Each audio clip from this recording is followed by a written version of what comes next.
Sebenarnya sengaja saya tengok Allah Ta'ala nak pilih kita untuk duduk pada tempat yang paling mulia di sisi Allah.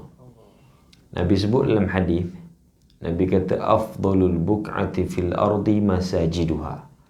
Sebaik-baik tempat di muka bumi ni tidak lain tak bukan rumah-rumah Allah. Siapa pun yang datang ke rumah Allah ini dipanggil tetamu Allah.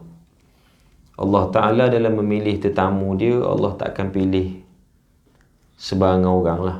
Allah tak pilih semua orang. Biasanya Allah akan pilih orang yang tertentu saja. Yang Allah nak beri kebaikan padanya, Allah tahu hati budinya, maka Allah pilih jadi tetamu dia. Macam kita kan, kita kalau nak pilih tetamu kat rumah, bukan kita main sebat semua orang. Mesti kita pilih orang yang tertentu, orang yang kita nakkan kebaikan dan sebagainya, kita invite dia datang rumah. Demikianlah Allah Azza wa Jalla hanya pilih menjadi orang yang menjadi tetamu dia ni, orang yang memang Allah nak kurniakan kebaikan dalam hati dia. Maka kita antara yang dipilih oleh Allah Ta'ala pagi ni untuk duduk dalam rumah Allah, duduk sekejap dalam majlis ilmu, di saat kita mencari rezeki, kerja dan sebagainya, tapi kita tak lupakan Allah Ta'ala. Itulah yang sebenarnya yang Allah kehendaki dalam kehidupan ini. Allah sebut dalam Al-Quran, dalam ayat lain, Tuhan sebutkan bahawa وَمَا خَلَقْتُ الْجِنَّ وَالْإِنسَ إِلَّا لِيَعْبُدُونَ.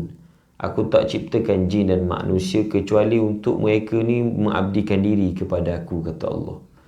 Mengabdikan diri ni dengan makna menjadi hamba kepada Tuhan. Bila sebut hamba, dia ada mesti kena ada sifat kehambaan. Meskipun siapa pun kita, level apa pun kita, kaya macam mana pun, pangkat macam mana pun, kita mesti ada satu sifat, disebut sifat sebagai seorang hamba. Hamba ni nak tak nak dia kena akur dengan Tuhan dia. Tuhan kita ialah Allah Azza wa Jalla. Apa juga yang Allah Ta'ala perintahkan pada kita, maka itulah yang kita terpaksa akur, sama ada suka ataupun tidak. Hamba. Hamba ni maknanya ikut sedap orang nak suruh lah. Itu makna hamba. Kalau di zaman dulu dia ada hamba abdi. Zaman sekarang ni tak ada dah hamba abdi. Kalau hamba ni makna kalau orang suruh basuh baju, dia basuh. Orang suruh masak, dia kena masak. Mop lantai, dia hamba, dia kena buat apa saja. Demikianlah Allah Azza wa Jalla jadikan kita sebagai hamba dia.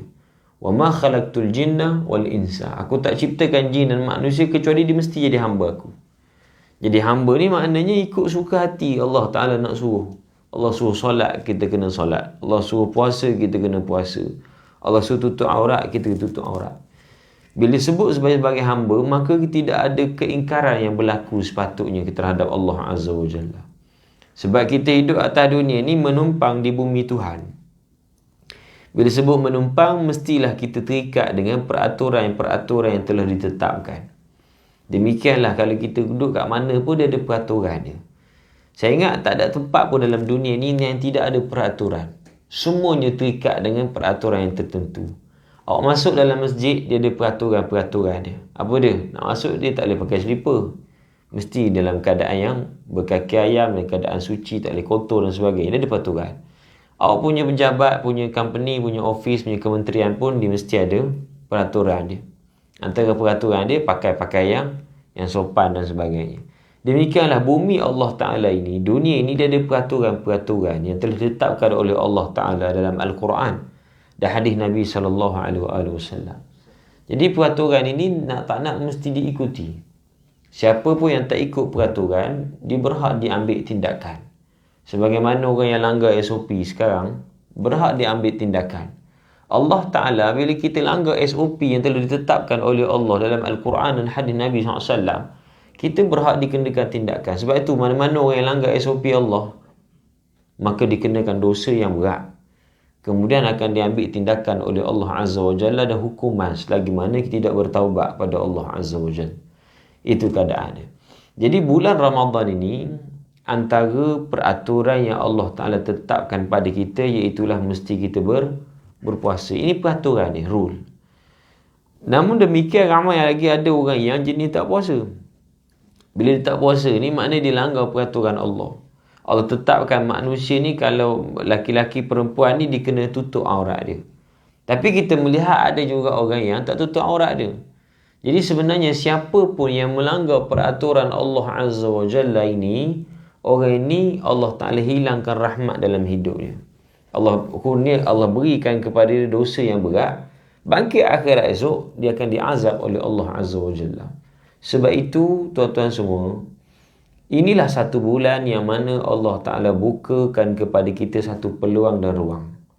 Peluang dan ruang untuk kita kembali kepada Allah Ta'ala. Kalau sebelum daripada ni, waktu kuliah Zuhur, siapa-siapa yang ada lah, siapa yang ada dan siapa yang tak tidur hari tu, tuan-tuan biasa akan dengar dah cerita saya sebutkan tentang Al-Quran. Betul? Awak tak kahwin lagi gitu, awak ada kan? Gelap kau. Biasa yang ada lah itu. Saya sebutkan bahawa Ramadan ni bulan Quran. Bila sebut Ramadan bulan Al-Quran, kita dah faham bagaimana Ramadan ini Allah Ta'ala jadikan kemuliaannya, barakahnya, semua dengan sebab Al-Quranul Karim. Jadi hari ni kita nak sebutkan tentang kelebihan dia. Ya, sebab Ramadan ni makin hari makin nak meninggalkan kita.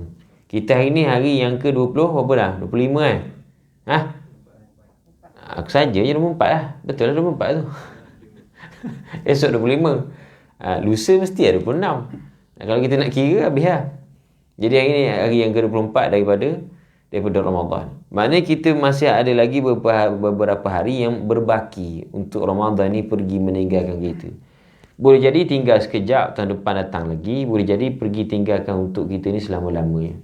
Sebab kita tak pernah tahu kita hidup sampai bila. Betul? Jadi Ramadan ini sebenarnya oleh kerana mu'jizatul Quran yang Allah turunkan pada bulan ini menyebabkan bulan ini diberi kelebihan yang hebat. Saya sebutkan bahawa tidak ada satu bulan pun yang Allah Ta'ala bagi yang Allah buka seluas-luasnya pintu keampunan kecuali Ramadan. Mana ada satu bulan pun yang Allah Ta'ala tutup serapat-rapatnya pintu neraka, Allah buka seluas-luasnya semua pintu syurga, dan Allah Ta'ala rantai garikan iblis syaitan laknatullah, diberi puasa pada kita sebulan terus pada sebulan ini. Dan Allah Ta'ala jadikan pada malam harinya ada tarawih, ada ibadat-ibadat tertentu. Tidak ada satu bulan pun yang berlaku benda tu kecuali Ramadan Al-Mubarak. Jadi bila sebut bulan ni bulan keampunan, apa yang paling penting yang kita nak sangat daripada bulan ini ialah keampunan Allah Ta'ala. Sebab itu mana-mana orang yang bila dipilih oleh Allah berada di dalam bulan ini, tiba-tiba dia tak dapat keampunan Allah Ta'ala, orang ni sebenarnya orang yang celaka, kata Nabi SAW. Dalam satu hadis yang masyhur, yang mungkin biasa kita dengar dan kita baca, waktu Nabi naik ke mimbar nak khutbah, Nabi melangkah anak tangga yang pertama, Nabi sebut amin. Sahabat ni dia perhati tau. Sebab sahabat waktu Nabi khutbah dia tak tidur, korang je tidur. Sahabat Nabi ni dia perhati je. Jarang sekali kalau Nabi naik khutbah, Nabi naik tangga mimbar, Nabi sebut amin. Tapi hari itu Nabi sebut amin. Berapa kali? 3 kali. 3 anak tangga, 3 kali. Nasib baik ada 3 anak tangga. Kalau 10 kali Nabi aminkan doa. Nabi kata amin, amin, amin. Wa qala ashabuh. Sahabat yang tengok, sahabat tanya, alama ammanta ya Rasulullah? Atas apa yang kau aminkan wahai Rasulullah? Maka Nabi jawab apa dia? Atani Jibril. Jibril datang bertemu dengan aku, kata Nabi SAW. Jibril ni kadang-kadang bila jumpa Nabi ni, kadang-kadang dia menyerupai seorang laki-laki tau. Laki-laki yang handsome. Laki-laki yang kacak. Sebut dalam hadis rambutnya hitam dan sebagainya. Kadang-kadang Nabi didatangi oleh Jibril AS, seakan-akan bunyi macam loceng tau. Dia bunyi loceng. Maknanya itu nak sampai wahyu dah tu. Terkadang melalui bisikan di telinga Nabi SAW. Mungkin dalam hadis ini Jibril AS datang kepada Nabi melalui bisikan. Melalui bisikan di telinga Nabi SAW. Sebab sahabat tak tengok. Kalau sahabat nampak, sahabat tak tanya Nabi, kamu aminkan apa? Kata Nabi SAW, atani Jibril. Jibril datang kepada aku. Wa qala li, dan Jibril berdoa kepada aku, kata Nabi SAW. Apa doa Jibril? Raghima anfu mri'in idza dzukirta indahu falam yusalli alaik faqultu amin. Jibril berdoa pada Allah, ya Allah, celaka betul bagi siapa-siapa, tolong beri celaka bagi siapa-siapa yang Bagi siapa-siapa yang bila disebutkan nama Muhammad, tiba-tiba dia tak selawat dan salam kepada Nabi SAW. Oh, ni celaka, kata Jibril. Faqultu amin. Nabi mengaminkan doa itu. Di Jibril ni, tuan-tuan, Jibril ni bila dia berdoa, confirm Allah makbulkan. Sebab apa? Sebab Jibril dengan Allah, dia tidak ada dosa, tak ada hijab. Kita yang kita berdoa selama ni kan, kita selalu berdoa. Ada orang berdoa minta apa? Murah rezeki, minta panjang umur, minta kahwin lagi, minta apa? Contohlah kan. Gelak orang. Minta tu, minta ini. Tapi kadang-kadang kita rasa macam Allah tak makbulkan doa kita. Bukan Allah tak makbulkan, tapi sengaja Allah Ta'ala tangguhkan doa itu kerana antara kita dengan Allah ini dia ada hijab. Faham tak? Dia ada hijab. Hijab kita dengan Allah itu dipanggil dosa. Dosa yang menyebabkan lambatnya sesuatu doa itu dimakbulkan oleh Allah Azza wa Jal. Faham tak? Sebab kita kan orang banyak dosa. Baik. Jibril ni orang yang memang tak berdosa, Jibril. Jadi bila dia berdoa pada Allah Ta'ala, benda tu Allah terima tau. Lagi pula doa itu diaminkan oleh Nabi yang maksum, Nabi Muhammad sallallahu alaihi wasallam. Maknanya siapa pun yang bila dengar nama Nabi itu disebut, banyak kali pun dia dengar, seberapa banyak kali pun dia dengar nama Muhammad ataupun Rasulullah, tiba-tiba dia tak sambut selawat dan salam kepada Nabi sallallahu alaihi wasallam, orang ni celaka, kata Jibril. Diaminkan doa oleh Nabi sallallahu alaihi wasallam. Anak tangga yang kedua, waktu Nabi naik ke mimbar untuk khutbah, lagi sekali Nabi sebutkan amin. Bila Nabi sebutkan amin, maka kata Jibril AS waktu doa yang kedua ini, kata Jibril AS, raghima anfu mri'in adraka abawaihi falam yadkhulil jannah fakultu amin. Celaka sungguh siapa-siapa yang dia ada mak dengan ayah di atas dunia ni, tapi dengan sebab dua orang ni dia tak dapat masuk syurga Allah Subhanahu wa ta'ala. Orang ni celaka, kata Jibril AS. Nabi aminkan doa itu.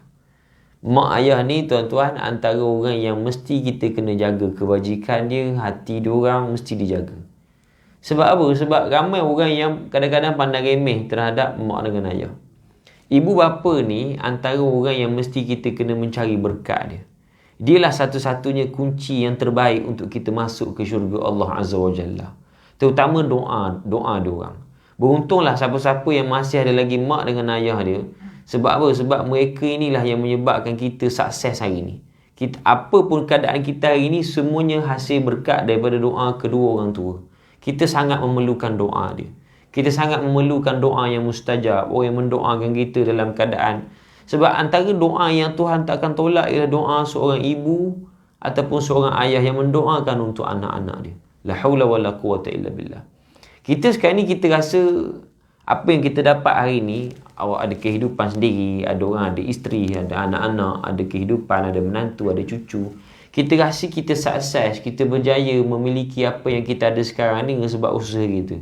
Sebenarnya hakikat yang sebenar, kita tak akan dapat benda ni kecuali dengan berkat doa orang tua kita yang telah lama mendoakan kita daripada kecil sampai besar. Itu doa dia.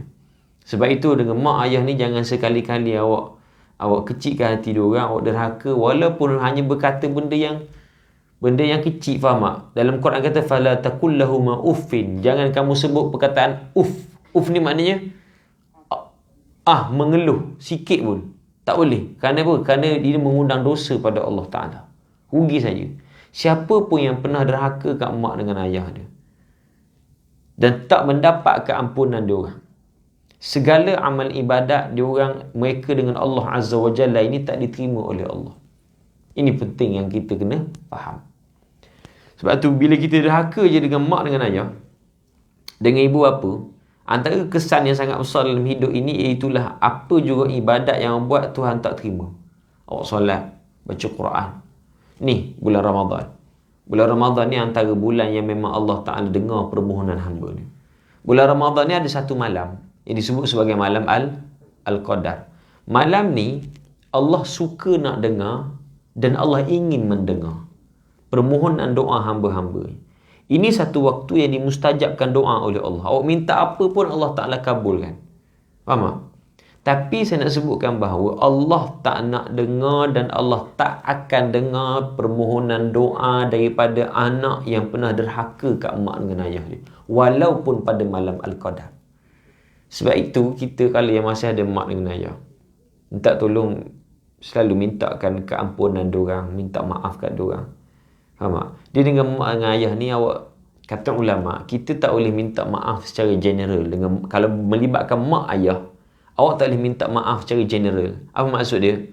Mak minta maaf je, sama hari raya, mak azan batin. Dia tak boleh macam tu. Dia mesti dikhususkan. Sebut detail. Kalau betul awak ada buat salah apa-apa, awak sebut dengan detail. Ada benda yang perlu diperincikan terhadap mak dengan ayah ini. Sebab apa? Dia melibatkan dosa dan pahala. Dia melibatkan keseluruhan amalan kita pada Allah Azza wa Jalla. Betapa besarnya mak dengan ayah yang perlu kita hormati diorang. Kadang-kadang ada orang jarang sekali bertanya khabar. At least minggu sekali awak kena call. Masih ada mak dengan ayah. Okay, Ustaz, macam mana? Saya mak ayah dah meninggal. Macam mana saya nak buat? Itulah connection yang Nabi ajar. Connection kita dengan Allah Ta'ala. Dengan mak dengan ayah ni. Bukan setakat waktu hidup saja.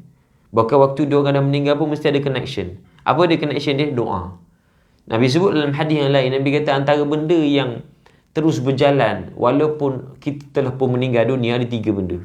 Idza mata ibnu Adam inqata 'amaluhu illa min 3. Bila matinya anak Adam, ada 3 benda yang tak terputus sekalipun amalan ini walaupun setelah dia meninggal dunia. Apa dia? Sadaqatun jariyah. Al-ilmu yantafa'u bih. Waladun salihun yad'u lah. Salah satu daripada bendanya, kata Nabi SAW, apa dia? Yang pertama sekali, sedekah jariyah. Awak sedekah. Sekejap, saya nak tanya, ini betul-betul 11.5 ke apa berhenti ni? Betul-betul 11.5? Aduh. So maknanya saya kena pelan-pelan sikit lah cakap lah. Dia macam laju-laju sangat. Sebab hari tu tak cukup masa apa? Masa Zuhur tu kan, rushing. So ini santai-santai lah. Tu lah masalah dia. Itu aku fikir tadi. Sebelum 11.30 tu aku dah jeling dah. Mana air? Tak apa, esok dah PKP lah. Esok relax lah. Majlis ceramah tak ada. Aku nak tidur je esok tengok lah. Ni last call Yang pertama sekali, sadaqatun jariyah. Ni kalau tuan-tuan ada soalan boleh tanya. Pagi ni saya tak nak stres sangat. Kita nak santai-santai. Boleh? Sebab radio pun hari ni dah start buang masa dengan pasang lagu raya. Aku mood dah tak ada hari ni sebenarnya. Jadi kita santai-santai.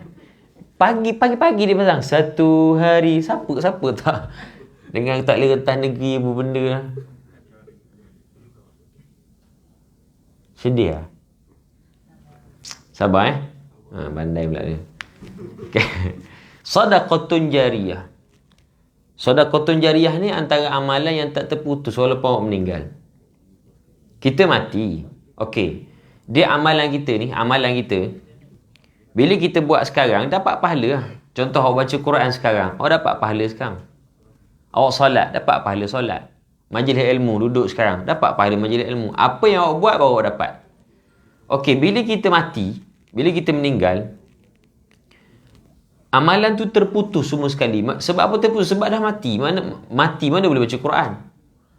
Awak meninggal, mana boleh solat? Mana boleh zikir? Tapi ada satu amalan yang mana bila kita mati pun benda tu tetap dapat, tak terputus, dapat pahala. Sadaqatun jariyah. Misal contoh, awak sedekahkan untuk pembangunan kapek surau. Wakaf lah kita panggil. Kapek. Baik, kita ambil, katakanlah kapek ni awak ambil dalam RM100,000. Kalau keluasan ni ada dalam berapa ribu ni? 50-60 ribu kot. 70-80 ribu. Ini sumbangan orang ramai adalah banyak-banyak pihak masuk. Awak bagi RM50 ke RM100 ke wakaf. Baik. Di saat selama mana benda ni dimanfaatkan oleh orang. Maknanya orang sujud, orang solat, orang banyak benda boleh buat. Termasuk tidur yang nyenyak. Kita boleh buat benda ni. Orang yang derma dulu dapat pahala. La haula wa la quwata illa billah. Katakanlah dia dah pun meninggal. Dia mati dah. Dia mati di barzah. Duduk sorang-sorang di alam barzah sana. Dalam keadaan dikafankan dia. Rupa-rupanya pahala dia terus mengalir. Sebab apa? Setiap hari orang sujud dekat kapek yang telah pun diwakafkan. Bayangkan dia dapat pahala tersebut. Selama mana dimanfaatkan lah. Katakanlah let's say dalam 10 tahun, 20 tahun lagi, kapek ni dah tak nak guna sebab dah rosak ke semua, dia dah keras dah, dia tak lembut macam sekarang.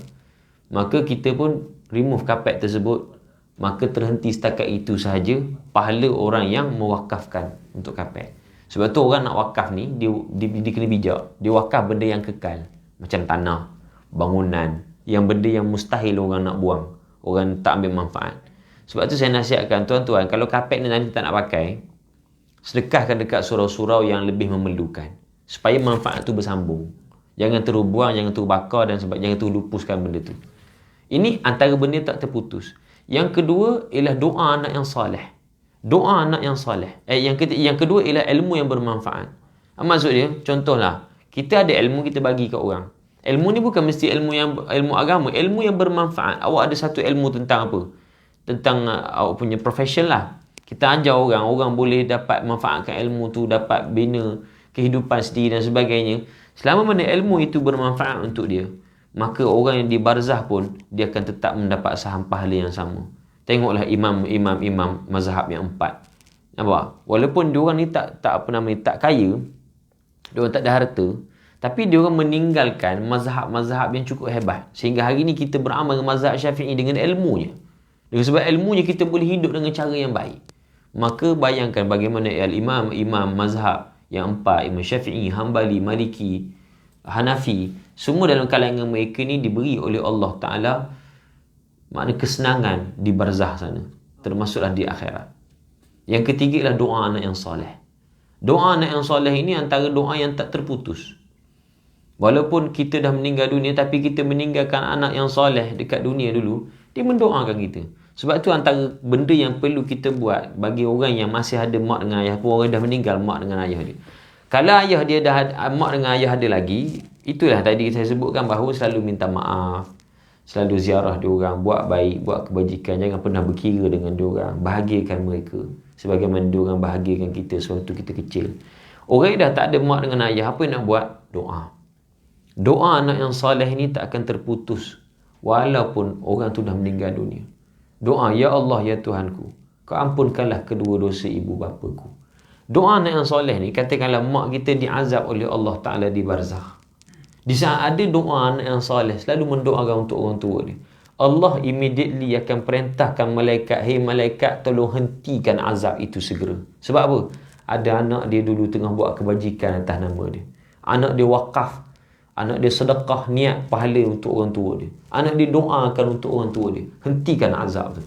Itu kesan dia. Sebab tu kita perlukan anak yang soleh.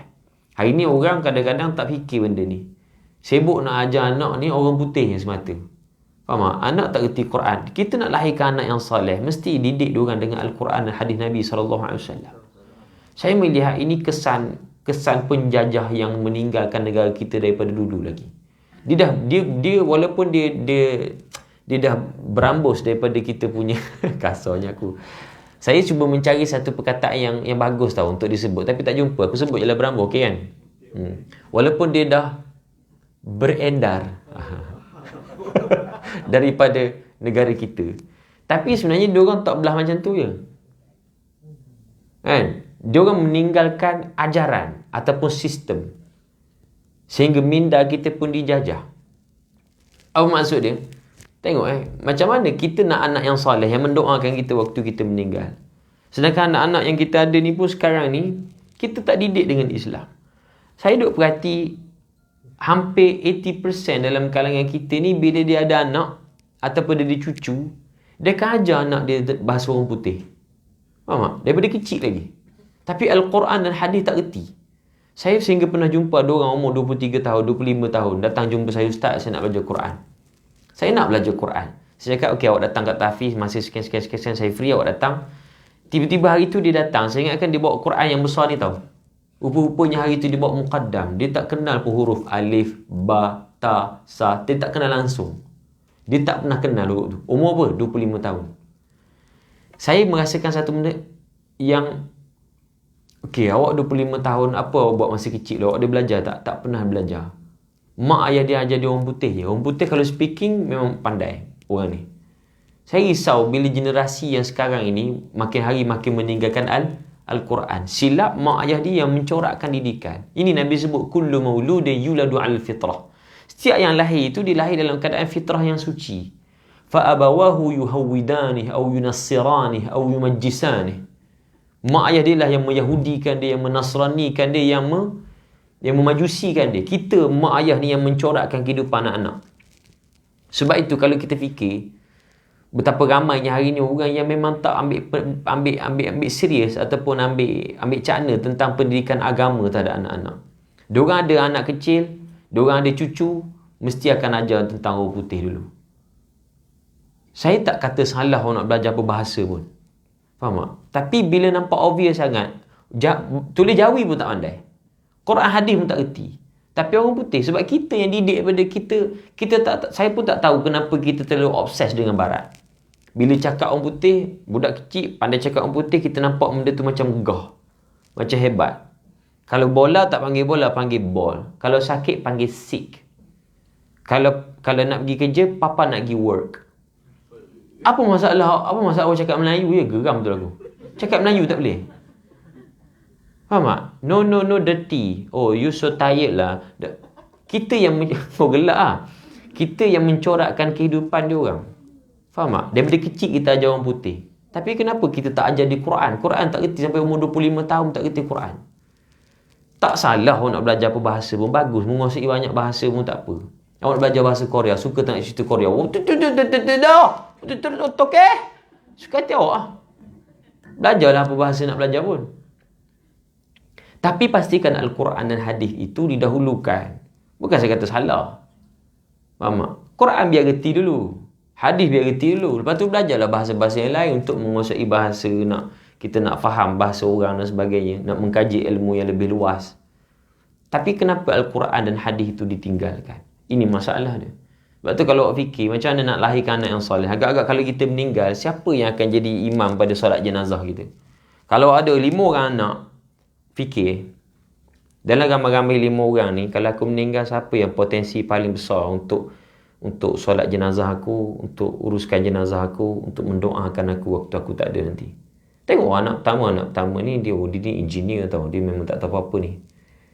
Dia belajar dekat overseas. Okey, yang ni memang lagi tak tahu apa-apa. Dia ambil course tu, course ni. Dan sekali 5 orang ni tak ada langsung yang kita harapkan diorang untuk buat benda tu. Itu bermakna kita dah menjadi orang yang gagal. Faham tak? Sebab kegagalan yang paling besar dalam hidup kita ialah di saat anak kita tak function langsung waktu kita meninggal. Tak function. Semua orang uruskan. Anak balik tengok. Tahu bagi duit Duit banyak. Bagi duit RM5 seorang, RM5 seorang. Ini anak yang paling tak guna dalam hidup. Sebab tu, kita yang perlu mencorakkan dia. Jadi, mak dengan ayah ni mesti awak jaga betul-betul. Melalui hadis ni, kita faham bahawa mak dengan ayah mesti dijaga dengan betul-betul. Dan kitalah yang mencorakkan kehidupan anak-anak. Saya risau tengok generasi sekarang makin hari makin meninggalkan Al-Quran. Zaman sekarang kan zaman orang main TikTok. Budak-budak muda main TikTok. Tahu TikTok? Tak tahu TikTok? Tahulah benda tu. Tak main TikTok yang tak main. Hak berumur ni aku tak tahu main ke tak. Di TikTok kan orang sekarang ni kan orang sanggup buat konten yang bodoh-bodoh untuk dapatkan viewer dan follower. Benda ni mengundang dosa pada Allah Azza wa Jalla. Dia tidur, malaikat catat dosa. Dia makan, malaikat catat dosa. Quran hadis tak reti. Sebab tu mak dengan ayah, ibu bapa kita sebagai ibu bapa mesti kena apa? Mesti kena pantau dia. Pantau dia orang dalam keadaan yang terbaik supaya kita tak menjadi orang yang lalai daripada mendidik anak-anak supaya terus dengan Islam, istiqamah dengan Islam. Baik, itu yang kedua. Anak tangga yang ketiga, waktu Nabi naik ke mimbar untuk berkhutbah. Nabi sebut amin lagi sekali. Malaikat tanya, sahabat Nabi tanya, alama amanta ya Rasulullah, atas apa yang kamu aminkan ini wahai Nabi? Kata Nabi SAW, malaikat berdoa kepada aku satu lagi doa. Apa dia? Raghima anfu mri'in adraka Ramadan falam yughfar lah fakultu amin. Sungguh celaka siapa-siapa yang diberi izin oleh Allah bertemu dengan bulan Ramadan. Dia masuk dalam bulan Ramadan. Tiba-tiba dia keluar daripada bulan ini dalam keadaan Allah tak ampunkan dosa dia. Orang ni Nabi kata, malaikat kata celaka. Maknanya dia ni orang memang tak guna. Celaka ni fahamlah maksud celaka. Celaka ni mana awak ni dilaknat oleh Allah. Awak dah masuk Ramadan. tiba-tiba keluar daripada Ramadan, tak dapat keampunan Allah. Oh, ini celaka. Nabi aminkan doa itu. Menunjukkan bahawa siapa-siapa yang masuk bulan Ramadan, Allah izinkan dia bertemu dengan bulan yang mulia ini, tiba-tiba dia keluar dalam keadaan dia tak dapat pun keampunan Allah Ta'ala, memang tak logik. Kalau keluar juga bulan tu dalam keadaan Allah tak ampun, memang celakalah kamu. Sebab apa? Sebab bulan ni ialah bulan, tidak ada bulan pun yang Allah buka seluas-luasnya pintu keampunan dia, kecuali bulan ni, bulan Ramadan. Maknanya kalau kita minta sikit keampunan Allah, kita sungguh minta keampunan Allah, Allah akan ampunkan kita immediately, tak ada tangguh-tangguh. Allah ni Tuhan yang sangat mudah dengan hamba-hamba dia. Dia senang, Allah ni senang. Apa maksud dia? Bila kita minta apa-apa dengan Allah, awak sebut nama Allah, awak sungguh sikit, Allah mesti akan bagi. Tambah-tambah bila kita merintih sambil menangis, merayu, ya Allah ampunkan aku, sampai mengalir air mata, Allah mesti akan bagi keampunan tu. Sebab tu dalam hadis ni kata pelik, kalau kamu keluar Ramadan Allah tak ampunkan kamu, makna kamu memang celaka. Bukan Allah tak ampunkan, tapi kamu tak sungguh nak minta pada Allah dalam bulan ini. Sebab Allah Ta'ala ni Tuhan yang maha pemurah lagi maha penyayang kepada hamba-hamba. Dia takkan mensia-sia. Tidak ada seorang pun yang akan di-reject oleh Allah di saat hamba dia datang kepada dia, merayu-rayu pada Allah Azza wa Jal. Tak ada orang akan di-reject. Mesti Tuhan akan ampunkan kita kalau kita minta. Allah ni bila kita datang kat dia, dia 10 langkah datang kat kita. Allah sebut dalam Al-Quran, Allah kata apa dia? Udhkuruni adhkurkum. Kau sebut nama aku sebut nama kamu. Allah ni macam tu. Bila Allah sebut nama kita, kita sebut nama Allah, Allah sebut nama kita. Awak ingat pada Allah, Allah ingat kat kita. Kita, kalau kita contohlah, let's say kita kata Allah. Sekarang ni kita kata Allah. Allah sebut terus nama kita. Contoh, nama apa? Syahid. Sebut, Ya Allah. Allah reply, Ya Syahid. Faham tak? Bila Allah immediately reply, menunjukkan bahawa Allah Ta'ala ni sayang pada hamba-hamba yang selalu ingat kat dia. Sifat dia mudah. Awak ingat Allah, Allah ingat kita. Dan tidak ada satu benda yang paling indah dalam hidup kita ni kecuali di saat Allah Ta'ala menyebut dan mengingati nama kita. La hawla wa la quwwata illa billah. Kita kalau kita minat dekat someone, artis, contoh artis. Okay, dalam ramai-ramai artis ni, tuan minat siapa? Tak minat artis? Orang sini memang ahli zikir semua ke apa? Minat siapa artis? Dia ni buat warung aku lempang juga nanti kan. Seorang. Artis perempuan ke lelaki ke, siapa paling minat? M. Nasir. Oh, bukan biasa-biasa dia ni. Dia ni nak jolok lagu raya ke apa? Okey, M. Nasir. Follower dekat IG berapa M. Nasir? Kita search internet aku laju ni. M. Nasir Muhammad. Ni ada story dia buat ni. Follower dia dalam 29.4k. 29.4k. Producer, penyanyi, penulis, pelukis juga ahli kumpulan rock Kembara 1404. M. Nasir dia minat. Faham tak? Minat betul ni? Ke minat komen sebut je? Minat lagu. Okey, siapa artis yang memang kau minat dia? Kalau dia nak jumpa, siapa? Nelofa dekat Nilai sekarang tak boleh. Nelofa Okey, tak apa, Nelofa. Siapa jawab tadi? Nelofa. Nama apa dia? Nelofa. Asal Nelofa tak follow aku Gila. 8.6 juta. 8.6 juta.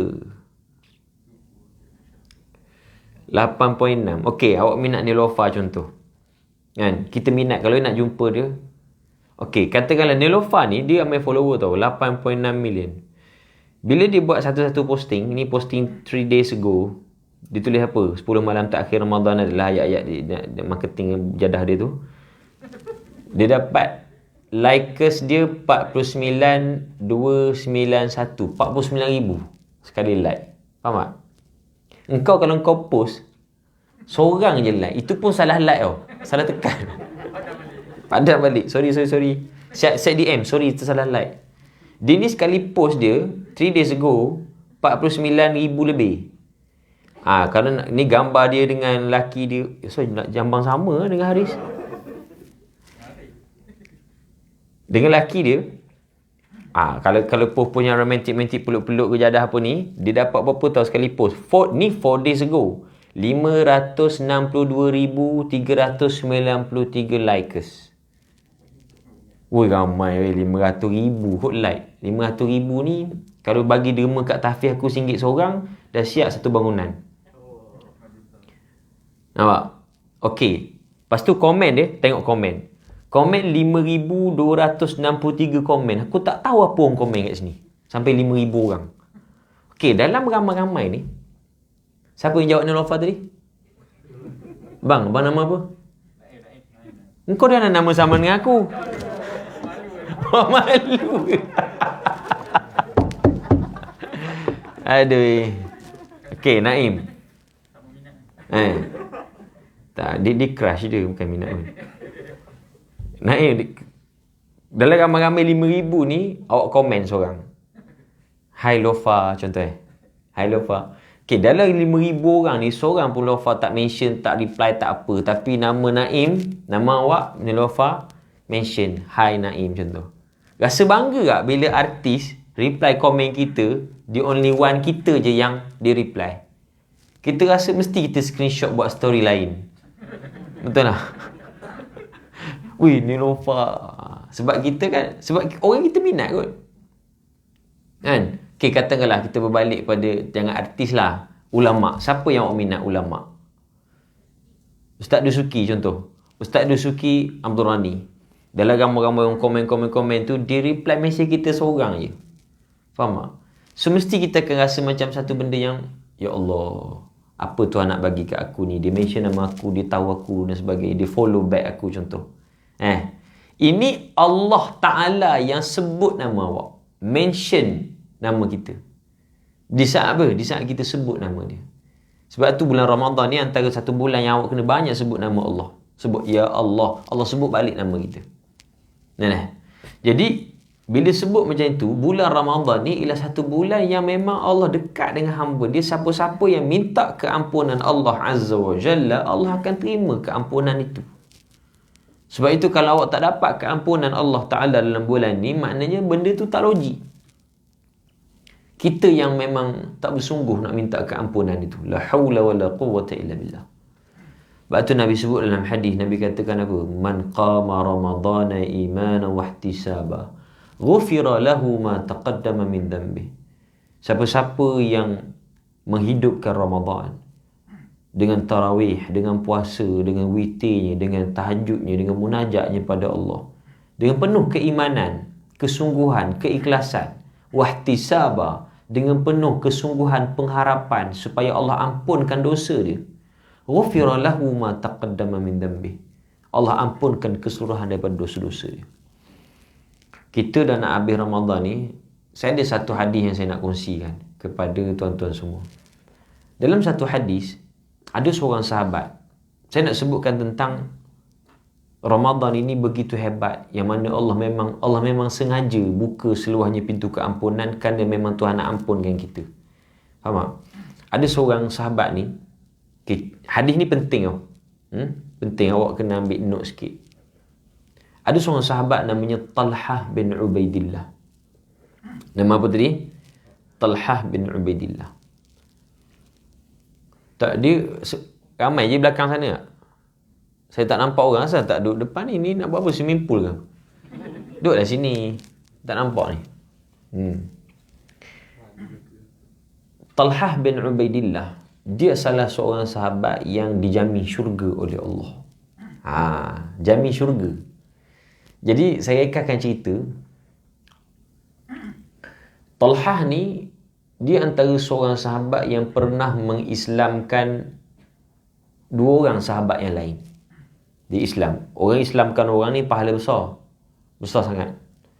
Jadi satu hari, orang yang diislamkan, salah seorang sahabat ni, waktu lepas diislamkan, dia ni jenis orang yang suka berjihad. Akhir sekali dia mati syahid. Mati syahid di jalan Allah Azza wa Jal. Yang kedua, sahabat yang kedua ni, waktu dia masuk Islam, di tangan Talhah, Dia kuat ibadah. Tak adalah ibadat kuat sangat. Ibadat dia biasa. Dia mati setahun selepas kawan dia yang mati syahid ni. Mana mati lambat sikit. Dia mati pula, mati macam mana? Mati biasa. Mati yang normal lah.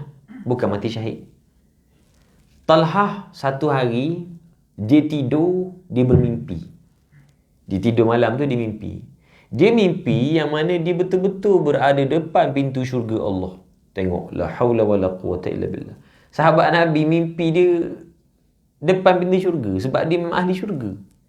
Macam kita kan mimpi mengarut lah. Mimpi apa, jatuh tempat tinggi, patut dengan ular, buat lagi bini orang, macam-macam lah.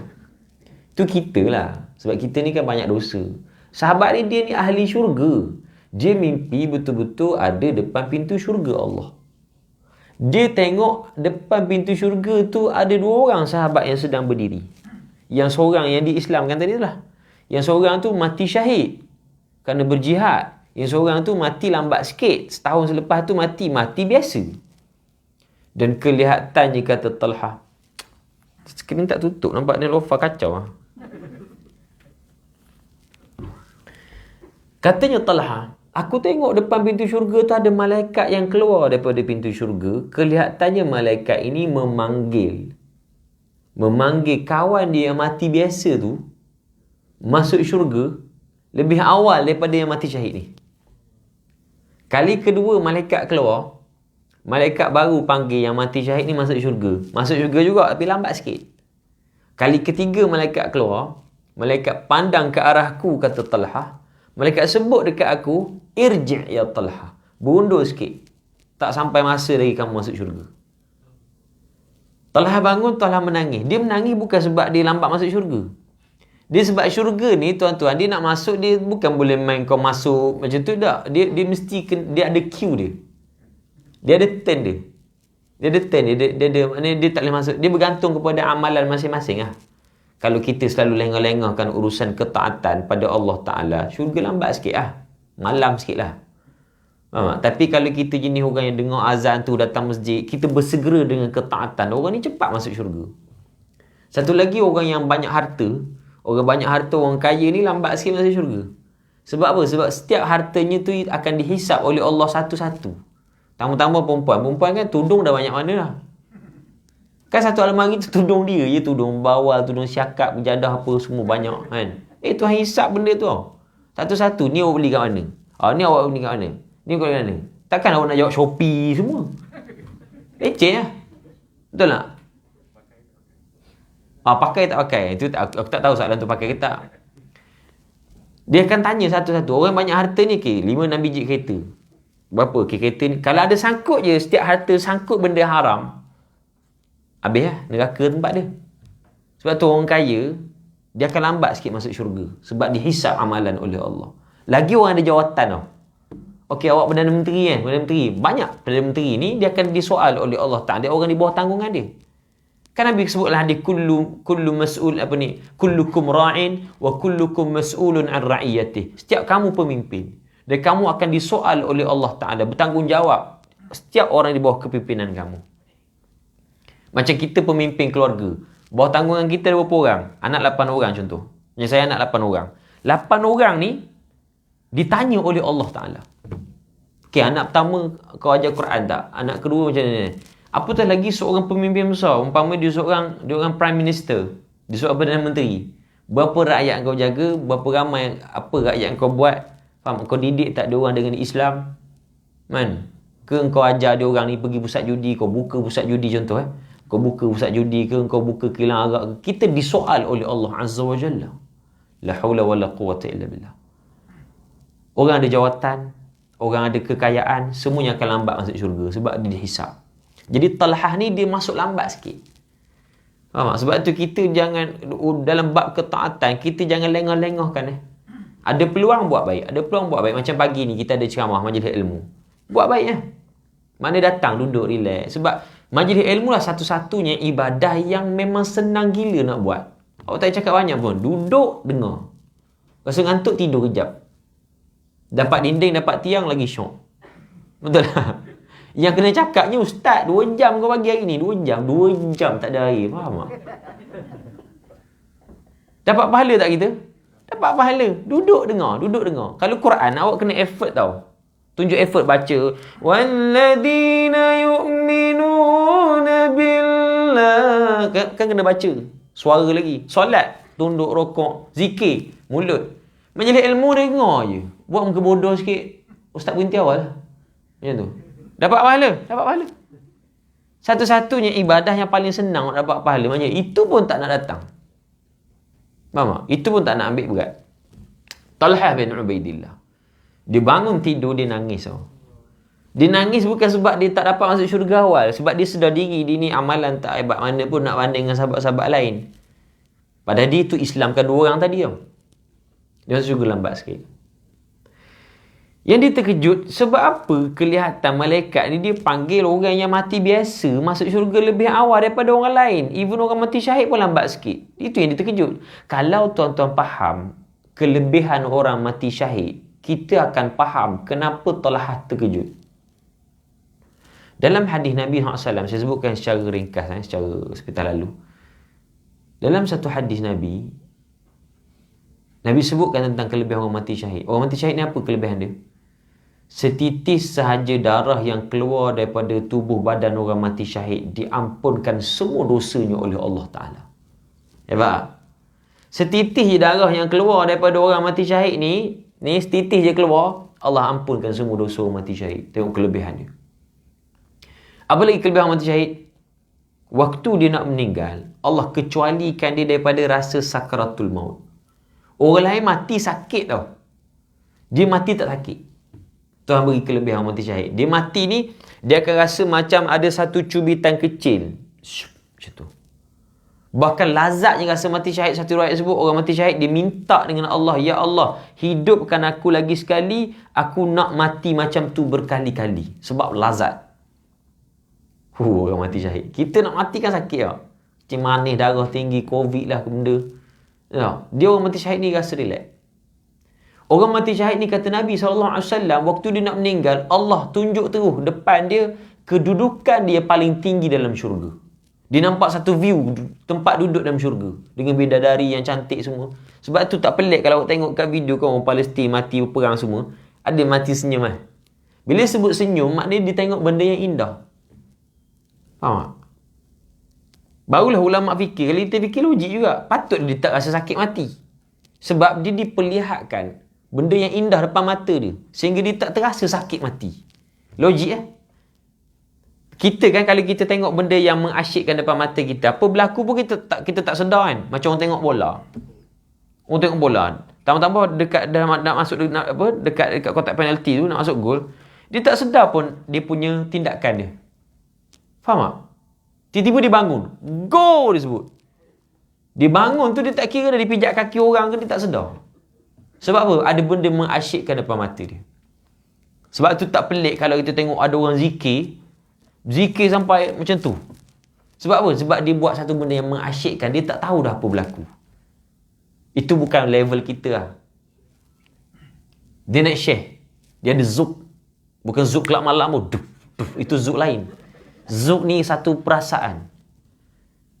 Dia tengok benda depan mata dia, benda yang indah, dia tak rasa sakit, tak rasa apa dah. Alah, dia macam yang Nabi Yusuf kan, ingat? Kisah yang perempuan apa? Potong buah apa? Durian. Mana durian situ? Potong apa? Perempuan mesti tahu cerita ni. Potong apa? Dia potong buah kot. Potonglah apa-apa pun. Jangan potong Q dah. Dia potong buah. Dia potong. Nabi Yusuf kan Allah Ta'ala jadikan kejadian dia handsome. Tak? Bila dia lalu je handsome sangat, perempuan tu potong, dia tak perasan yang buah dah habis potong. Dia potong jari sendiri. Handsome sangat depan sampai tak rasa sakit dah. Tak rasa sakit. Oh, hebat. Dia macam mana bagi faham Dia macam sekarang lah korang tengah dengan ceramah kan tak sedar pukul 10.30 dah, betul tak? Makna apa? Makna aku handsome lah. Payah sangat nak faham. Jadi Nabi Talhah bin Ubaidillah disebutkan bahawa dia ni terkejut. Sebab kelebihan orang mati syahid ni, itu Nabi sebut tadi. Dia diperlihatkan oleh Allah kedudukan dalam syurga. Apa lagi kelebihan mati syahid? Apa lagi yang tuan-tuan tahu? Apa lagi? Tahu benda satu awak ni. Apa lagi? Kelebihan mati syahid. Dia dikecualikan oleh Allah Ta'ala daripada merasai suasana mahsyar. Orang lain bangkit daripada kubur nak kena telanjang bulat dulu. Nampak ni? Matahari sejengkal atas kepala. Kena timbang amal baik buruk. Apa lagi? Kena lalu titian sirat.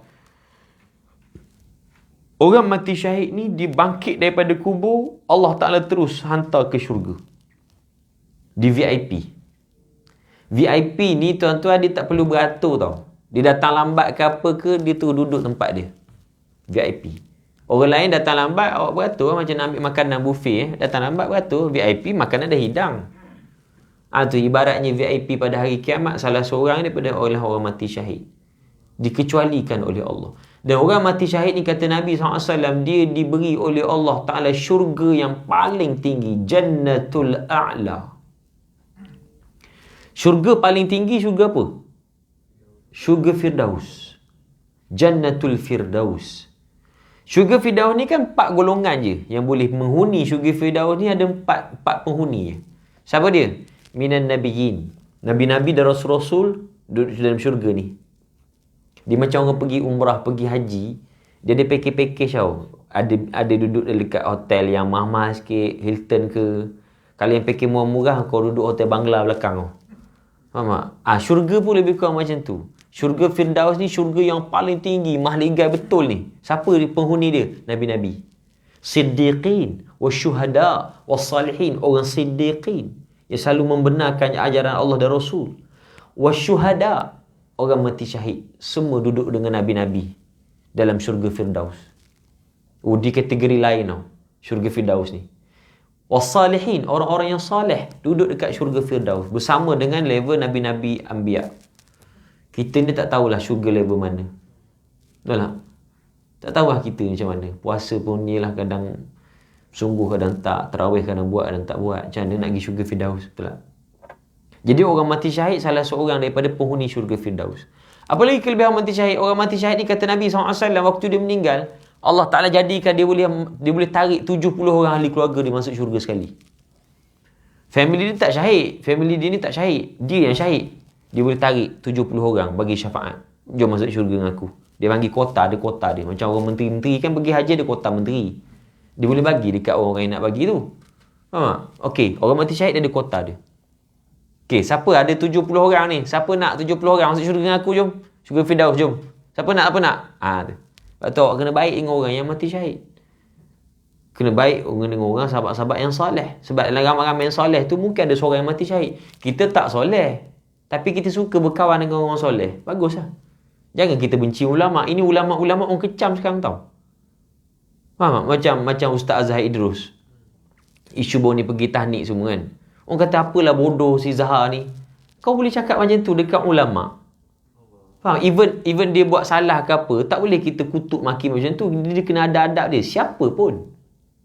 Faham? Kalau atas dunia ni awak kutuk ulama', awak maki benda yang jahat-jahat kat ulama', orang alim, orang soleh.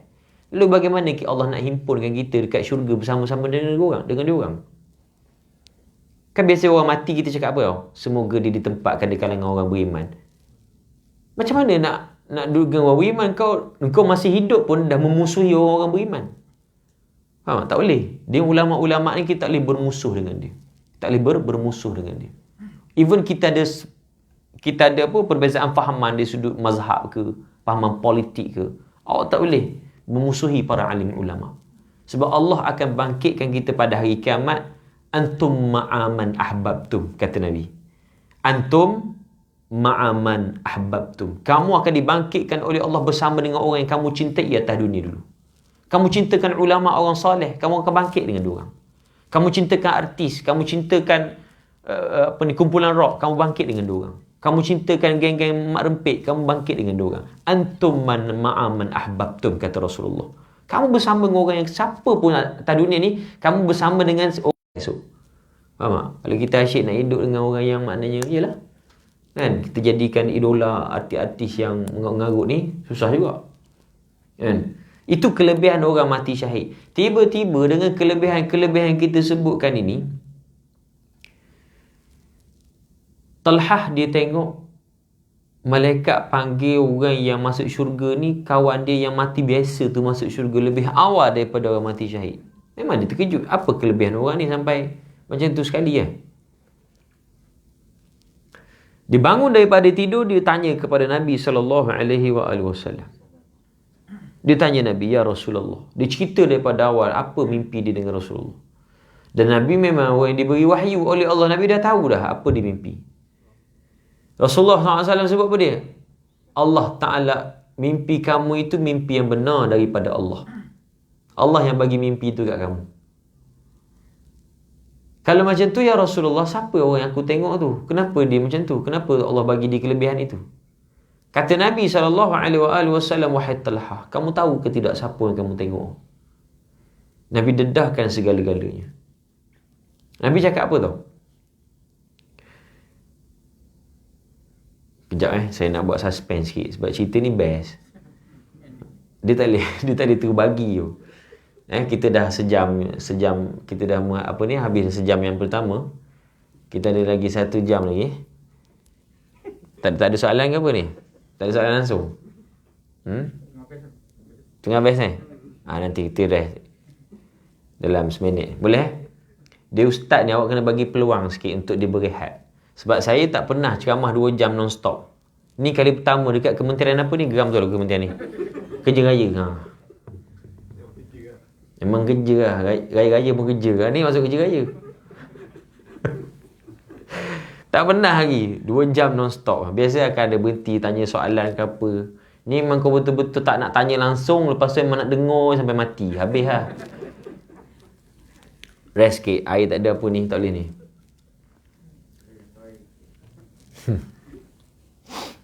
Sekejap Tenang-tenang je.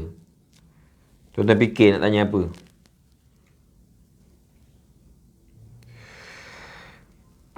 Baik. Kata Nabi SAW,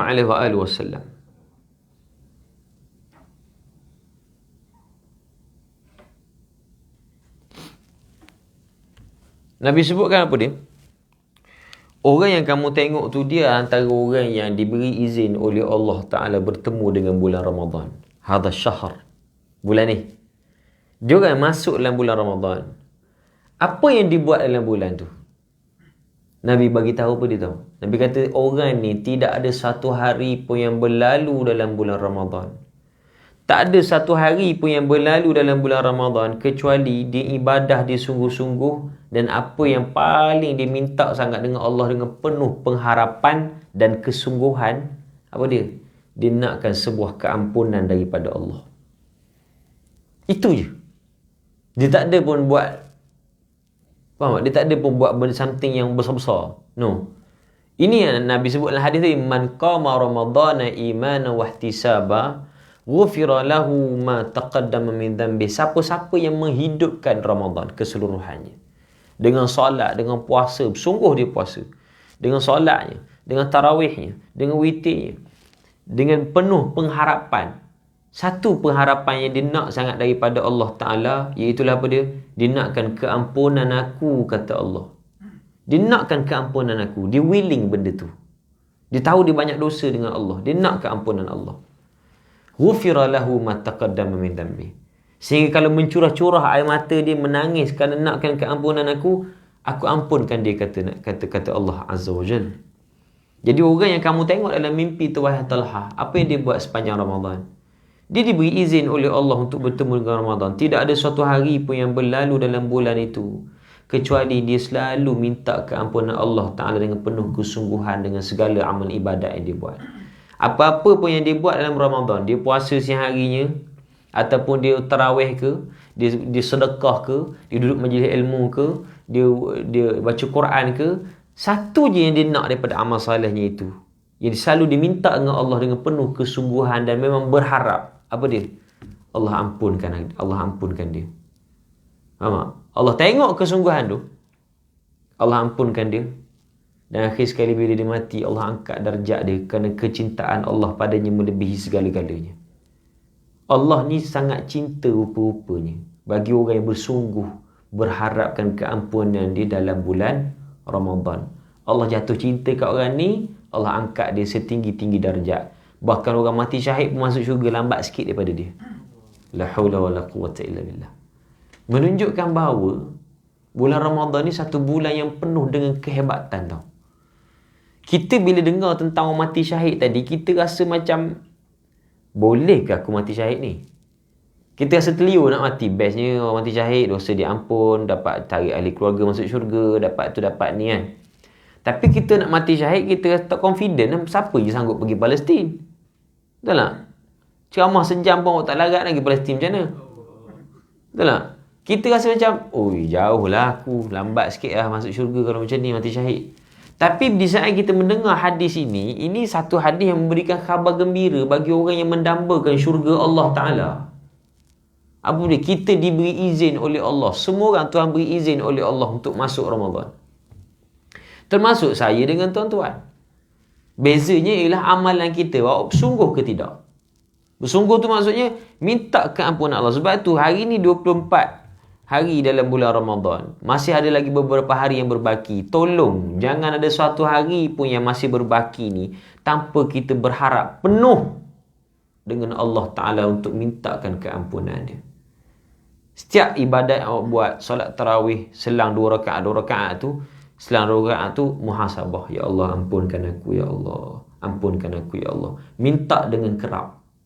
Munajat awak waktu sahur kan, bangun sahur awak sempat tahajud 2 rakaat nak cari Lailatul Qadar, minta Ya Allah ampunkan aku, Ya Allah ampun. Minta dengan penuh kesungguhan sampai bercucuran air mata. Kata ulama, seketika itu bercucuran air mata kamu kerana mengharapkan sebuah keampunan yang penuh daripada Allah.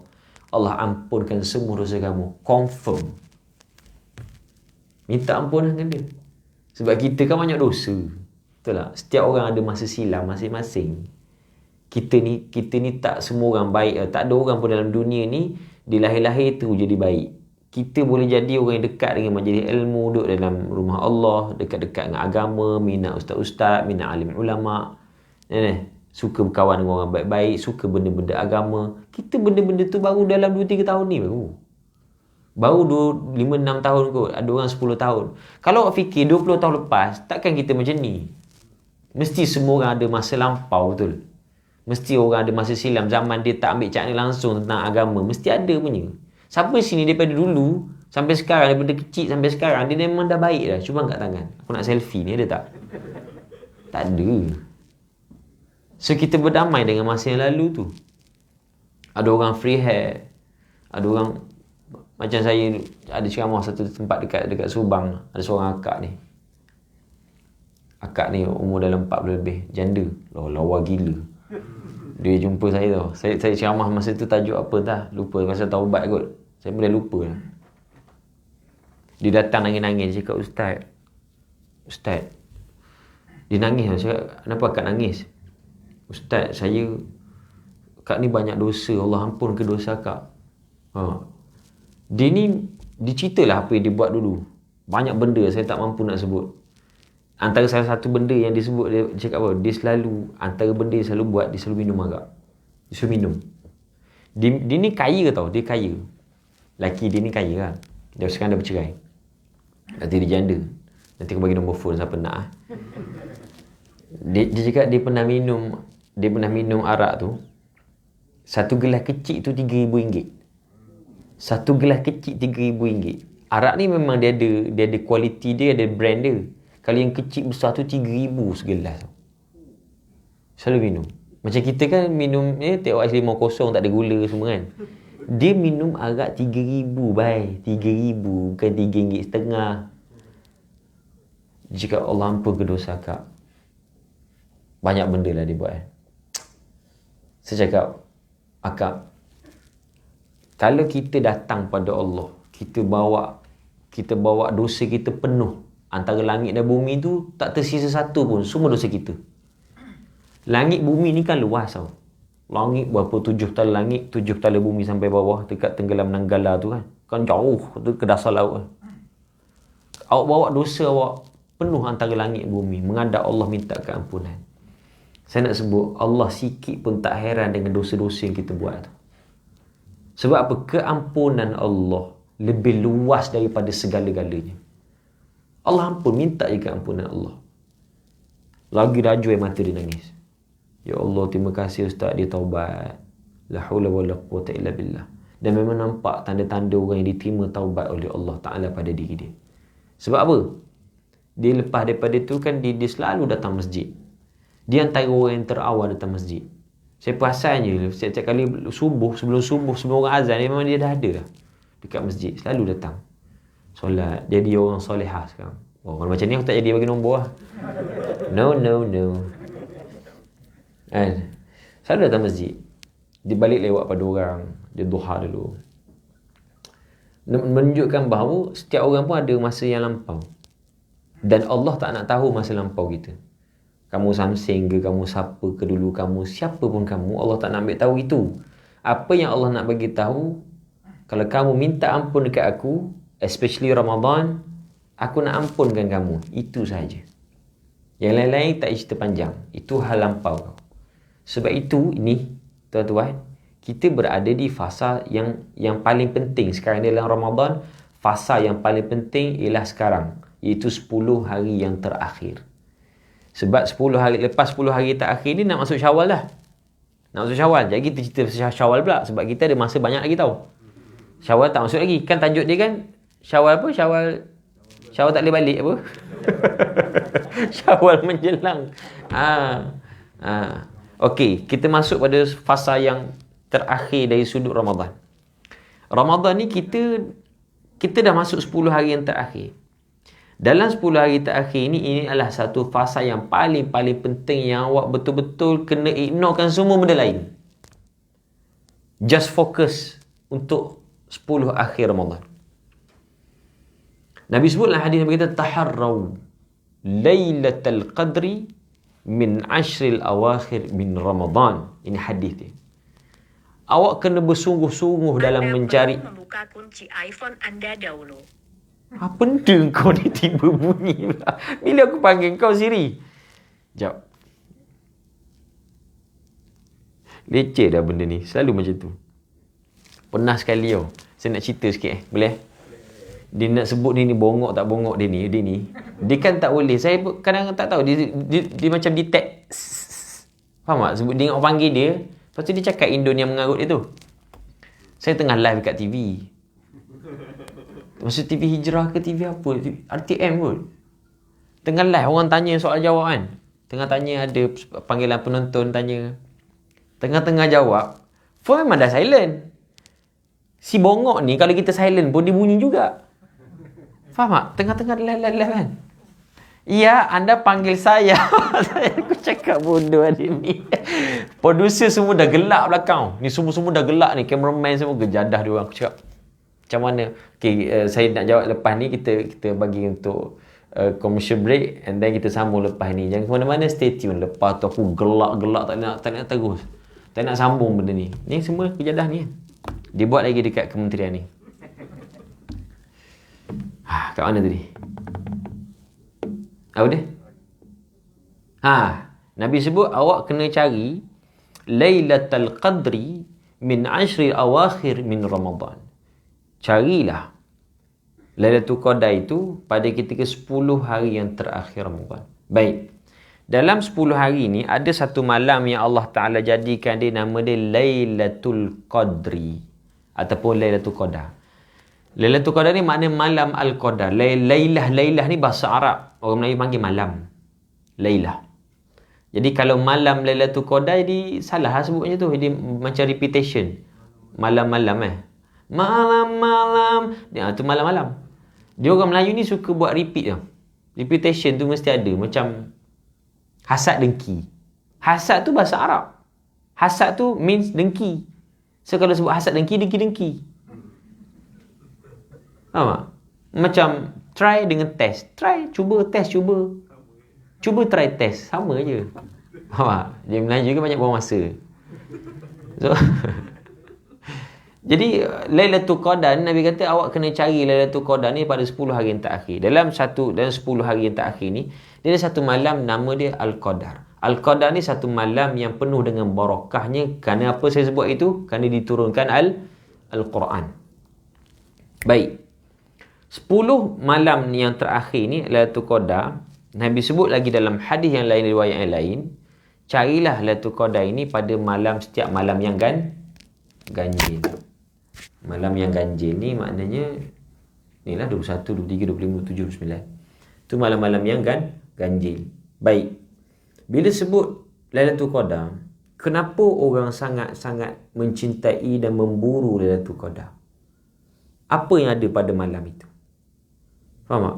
Biasanya sengaja Allah Ta'ala jadikan Al-Qadar ini di banyak kelebihan satu. Di banyak keberkatan, kemuliaan satu. Sebab malam itu semuanya malaikat akan turun pada malam itu ke langit dunia di Baitul Izzah. Berhimpun. Dia macam orang kata Mu'tamar Sanawi. Macam perhimpunan. Perhimpunan apa? Perhimpunan tahunan. Mana hari-hari yang paling besar hari itu, semua malaikat yang ada di langit akan turun ke langit dunia. Dia malaikat ni tempat duduk dia kat langit. Tempat kerja dia kat bumi. Faham tak? So bila dia nak kerja, dia akan rentas setiap hari. Dia tak payah surat lah. Dia turun dalam keadaan cepat. So bila dah habis kerja dia, tugas dia balik ke langit. Sebab tempat duduk dia di langit. Itu malaikat. Sebab tu malaikat ni jangan tanya berapa jam. Dia sekelip mata sebab dia daripada cahaya. Cahaya ni satu benda yang paling ringan dan laju. Awak buka lampu kereta, buka tak sampai 1 second, dia dah sampai ke sana dah. Kita lambat kenapa? Sebab kita daripada tanah. Jalan punya gedi. Nak pergi ceramah pun gedi. Lambat sebab kita tanah. Malaikat dia laju sebab dia cahaya. Tu sampai. So kalau dia ulang alik daripada langit ke bumi tu, maknanya no issue lah kat situ kan. Sebab tu dia boleh ambil nyawa dalam keadaan. Dalam dunia ni, dalam sehari berapa orang mati? Orang mereka mati, orang Malaysia pun mati. Macam mana malaikat boleh buat kerja cepat tau? Sebab dia macam cahaya. Dia laju. Kan? Baik. Hari Al-Qadar ini, malaikat turun secara sekaligus. Termasuk ruh. Tanazzalul malaikatu wa ruh. Malaikat akan turun semuanya ke langit dunia pada malam itu. Termasuk ruh. Ruh ni ialah Jibril AS. Bila sebut Jibril ni ialah satu makhluk, satu malaikat yang paling dihormati, diagung-agungkan oleh penduduk di langit. Termasuk malaikat-malaikat yang lain. Kan? Jibril ni antara yang paling dihormati. Bila sebut Jibril ni, dia macam level-level orang besar-besar lah. Faham tak? Dia macam lepas agung, Perdana Menteri. Semua atas dia. Faham tak? Cakap tak boleh dine in lah. Makan kat rumah lah awak. Start esok. Contoh. Dia memang paling disegani. Okay, bila sebut tanazzalul malaikatu war ruh. Semua turun, termasuk ruh. Maknanya benda tu satu event yang besar. Dia macam dekat kementerian ni. Pengarah ni turun, tibalah pengarah SU semua-semua. Tiba ada menteri turun. YB menteri turun. Maknanya ini satu event yang besar lah. Kalau menteri sampai menteri turun, maknanya besar lah benda ni. Maknanya korang akan buat protokol lah. Faham tak? Bukan buat cincai-cincai lah. Kalau member kita cincai je. Tapi kalau bos datang dengan apa, macam-macam, dengan kompang lah, dengan panggil kumpulan Aziz datang nyanyi lagi contoh. M. Nasir kau panggil semua kan. Jadi roh Jibril AS dia menjadi satu simbol kehebatan kat situ. Jadi malaikat semua sekaligus dia akan turun pada malam tersebut di langit dunia. Untuk apa turun tu? Untuk mendengar permohonan, nak tengok satu event ni, nak tengok siapa hamba-hamba yang paling beriman yang nak berpesta ibadah pada malam itu. So bila diorang perhatikan kita daripada atas tau, dekat Mekah ada waliullah yang naik amalan dia ke langit. Sebab malam tu ada orang yang tak bangun, ada orang yang tidur, ada orang solat nak tunjukkan riak. Hanya yang ikhlas saja diorang akan nampak naik dan dimakbulkan oleh Allah Ta'ala. Dengan sebab apa? Dengan sebab malaikat mendoakan kesejahteraan bagi orang yang beribadah pada malam itu. Faham tak? Jadi bila diorang turun, itu sebab dalam hadis-hadis lain sebut tanda-tanda Al-Qadar, matahari pada esok tu dia tak panas, dia tak terlalu cerah. Faham tak? Dia just nice. Dia macam dia tak sekeping tau. Dia tak sekeping yang merah, dia tak terlalu terang. Cuaca malam tu dingin. Sebab apa? Bila malaikat tu turun, Bila malaikat turun nak naik ke langit, dia jadi pembiasan cahaya matahari tu. Kan malaikat dah cahaya bertembung dengan matahari. So adalah kat situ saintifik dia tu. Itu yang cuaca dari lawa cantik malam tu. Itu tanda malaikat tu dah mula naik ke atas dah. Dah balik semula ke langit. Ini cerita yang didedahkan oleh Nabi SAW yang kita tak pernah tahu. Ini Al-Qadar. Sebab tu ulama-ulama dia selalu doa tau. Daripada awal Ramadan dia doa, Allahumma ballighna laylatal qadri biridwanik. Ya Allah, tolong sampaikan aku pada malam tu. Aku nak malam tu. Bila malam tu? Ni dalam 10 hari yang terakhir ni. Boleh jadi dah lepas. Sebab kita dah melalui fasa apa? Dah 4 hari dah. Dan malam ganjil, Nabi cakap jangan fokuskan malam ganjil. Macam orang Arab, dia pegang macam ni tau. Dia pegang Al-Qadar ni mesti malam 25. Orang Arab, setengah tempat macam di Yaman, dia pegang 25. Padahal Nabi tak ajar pegang macam tu. Nabi cakap carilah 10 hari terakhir. Mungkin Allah nak buat tahun ni malam genap. Tapi bila ada hadis, makna Rasulullah yang cakap benda tu. So kita janganlah, kita bukan hamba lah tu Qadar, kita hamba Allah. Bila hamba Allah kau ibadat lah. Genap ke ganjil ke apa ke, betul tak? Arak ni dipegang 25 bulan. Sebab apa? Dia berhujah apa? Kalau dah 30 tahun aku pegang 25, takkan setahun tak kena sekali. Nampak? Ada dia punya hujah. Kita fikir logik juga, Arab ni pelik-pelik tau. Dia pegang 25, setiap tahun 25. Mana kalau dah 30 tahun aku pegang 25, takkan sepanjang 30 tahun tak ada sekali. Kalau kena sekali pun jadi cukup lah. Kan? Lebih baik daripada 1000 bulan ibadat malam tu. Ada satu doa yang diajar oleh Nabi SAW. Ini penting tau. Nabi kata kalau kamu jumpa malam ni, Allah rezekikan kamu jumpa malam ni. Amin. Tadi minta doa banyak-banyak ah. Nabi ajar satu doa yang minta doa ni. Apa dia doa dia? Allahumma innaka afuwun tuhibbul afwa fa'fu anni. Jagi saya akan syarahkan doa ni. Kenapa Nabi suruh sangat kita minta doa ni? Apa special dia? Allahumma innaka afuwun tuhibbul afwa fa'fu anni. Okey, semua saya nak kita hafal doa ni. Dah ingat kot Dah ingat Allahumma innaka afuwun tuhibbul afwa fa'fu anni. Okey, ikut Allahumma innaka afuwun tuhibbul afwa fa'fu anni. Okey, maksud tahu? Habis tu kau kata dapat tu Qadar, doa tak tahu maksud. Faham tak? So okay, kita tahu maksud sekarang. Allahumma ni bahasa Arab wahai Allah. Oh Allah. Ya Rabb, ya Allah. Jadi bahasa Arab Allahumma innaka afuwun. Sesungguhnya kamu ni wahai Allah, wahai Tuhan, afuwun. Afu ni maknanya pemaaf lah. Afu. Sesungguhnya kamu ni maha pengampun, maha pemaaf. Tuhibbul afwa. Dan kamu cintakan kemaafan itu. Kamu suka beri maaf kat orang. Kamu cintakan keampunan. Fa'fu anni. Ampunkan aku. Itu je maksud dia. Ampunkan aku. Jadi Nabi kata kalau 10 hari yang terakhir ni, waktu malaikat semua turun menyaksikan pesta ibadah hamba-hamba yang saleh, yang beriman pada malam itu untuk diangkat ke langit, untuk diampunkan dosa, dikabulkan permintaan. Kamu kalau jumpa malam tu, minta doa ni dengan Allah. Apa dia? Allahumma innaka afuwun. Ya Allah, ya Tuhanku, sesungguhnya kamu ni maha pemaaf. Kamu cintakan kemaafan, maafkan aku. Sebab apa dalam banyak-banyak doa Nabi ajar kita minta afuwun. Okey, let kita fokuskan kepada perkataan afu. Di sini ada perbahasan ulama. Satu ghafurun, satu afuwun. Ghafur, saya tulis tulis. Kamera, tengok. Okey, dia ada dua perkataan kat sini. Pemenang tak? Satu ghafurun. Alamak. Ghafurun. Ghafur. Yang kat sana tu tak nampak mai depan ni. Kan aku dah cakap tadi. Mai. Duduk sana. Tak nampak ni, saya tulis ni.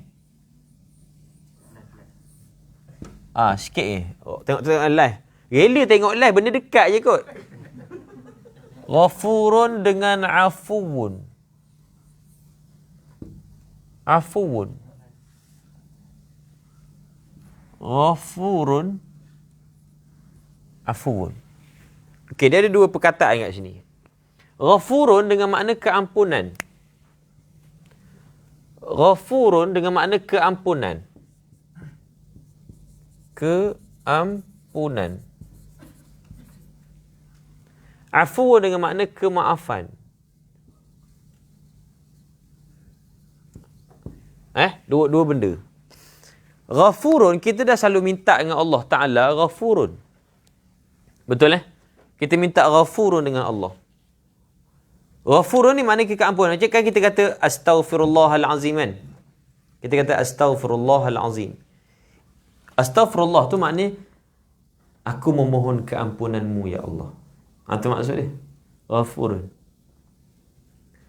Afuun, kemaafan, afu. Okey, apa beza dua ni? Baik. Yang pertama sekali kata ulama, bila kita minta satu keampunan daripada Allah, mana minta ghafurun, yang pertama sekali Allah akan ampunkan kita. Yang pertama sekali Allah Ta'ala akan ampunkan keseluruhan dosa. Jadi ghafurun dengan makna tutup. Afuun dengan makna hapus. Tutup dengan hapus kan lain. Tutup ni maknanya Allah Ta'ala, maknanya kalau orang tu kita berhutang, orang cakap tutup buku lah. Tutup ni makna ghafur. Tutup, khatamkan dia. Afu, hapus. Baik. Seseorang yang minta pada Allah dengan minta ghafurun, keampunan Allah, yang pertama Allah akan ampunkan dosa-dosa dia. Dalam hadis kita baca ghufira lahu ma taqaddama min dhanbi. Ghufira, Allah berikan keampunan kepada kamu apa dosa yang kamu buat sebelum daripada ni. Ghufira lahu ma taqaddama min dhanbi. Baik. Orang yang minta ampun Allah, yang pertama Allah ampunkan dosa dia. Yang kedua, Allah akan tutup aib dia pada hari kiamat. Apa maksud tutup aib? Maknanya apa yang kau buat atas dunia dulu tak lagi diperlihatkan kepada orang ramai. Sebab akhirat nanti, tuan-tuan, amalan baik buruk kita akan dibentangkan. Dibentangkan yang semua orang akan tengok. Semua orang ni maksudnya semua manusia yang bangkit pada hari kiamat akan melihat atas amalan tiap-tiap seorang. Manusia mana? Manusia sejak zaman Nabi Adam AS sehingga zaman Nabi kita Muhammad SAW. Ramai maknanya. Semua tengok. Kan bangkit semua serentak. Sebab tu hari kiamat ni kan dia pack manusia. Sekarang ni kita lengang boleh buat penjarakan sosial ni. Sebab apa? Sebab ada yang hidup, ada yang mati. Betul tak? Umat dulu mati, ada hidup. Kalau Tuhan tak buat orang mati, semua hidup, kita macam mana? Penuh lah manusia. Jadi Allah ni dia bijak, bijaksana Allah Al-Hakim. Bijaknya Allah, dia buat ada hidup, ada mati. Sebab tu setiap hari ada orang mati, setiap hari juga ada kelahiran baru. Faham tak? Akhirat besok dia tak ada istilah mati. Seorang pun tak akan mati akhirat. Sebab dia kekal kan? Dunia yang kekal ni akhirat. Dunia sekarang ni tak kekal. Bukti tak kekal, yang muda jadi tua. Kan? Kita takkan selalu muda. Awak makanlah pil apa kecil ten-ounce ke, awak tak muda.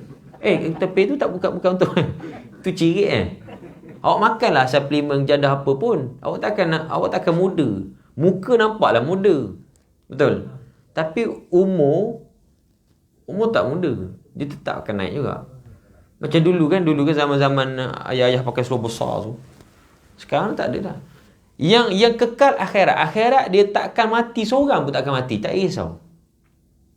Sama ada awak diazab, awak kena bakar dalam neraka ke, kena hantuk kepala, pecah kepala ke sebab tak solat dalam neraka, takkan mati. Atas dunia ni kalau kena bakar, tak sampai sejam mati kita. Sebab dunia tak kekal.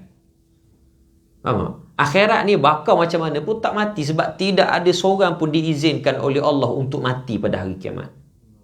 Mana kalau awak kena bakar dalam neraka, itu yang menyeksakan sebab awak akan kekal macam tu. Awak tak akan mati. Nabi Allah sebut dalam Quran, kullama nadijat juluduhum baddalnahum juludan ghairaha liyadhuqul adab. Setiap kali kulit dia terbakar, Allah gantikan kulit baru. Bakar lagi, Allah gantikan kulit baru. Liyadhuqul adab, supaya mereka merasakan azab. Sebab tak ada orang akan mati. Faham tak? Jadi bila bangkit hari kiamat nanti, bila ramai orang bangkit, masa tu proses amal kita dibentangkan di hadapan Allah. Tiap-tiap orang kan dia ada buku catatan amal masing-masing. Faham tak? Buku catatan amal. Contoh, ni buku wakaf je. Jadi korang wakaf Ni buku catatan amal contoh. Saya punya, tuan-tuan ada tuan-tuan punya. Setiap amal baik buruk kita ditulis oleh malaikat tau. Setiap hari malaikat bertugas. Contoh pagi ni awak buat apa? Duduk majlis ilmu 2 jam. Tak berhenti, tak ada air semua. Contoh. Malaikat tulis tau. Kita berapa bulan hari ni. Semua. Si Fulan bin Si Fulan syahid nama Nama syahid bin sekian. Duduk dalam majlis ilmu di surau Kementerian Kerja Raya. Kan? Pada 6 Mei sekian. Duduk majlis ilmu. Ditulis belah buku kebaikan. Lepas ni sekejap lagi awak baca Quran. Tulis 1 huruf 10 pahala. Setiap yang baik buruk kita buat setiap hari sampai kita mati, malaikat tulis bertahun-tahun. Yang jahat pun tulis juga.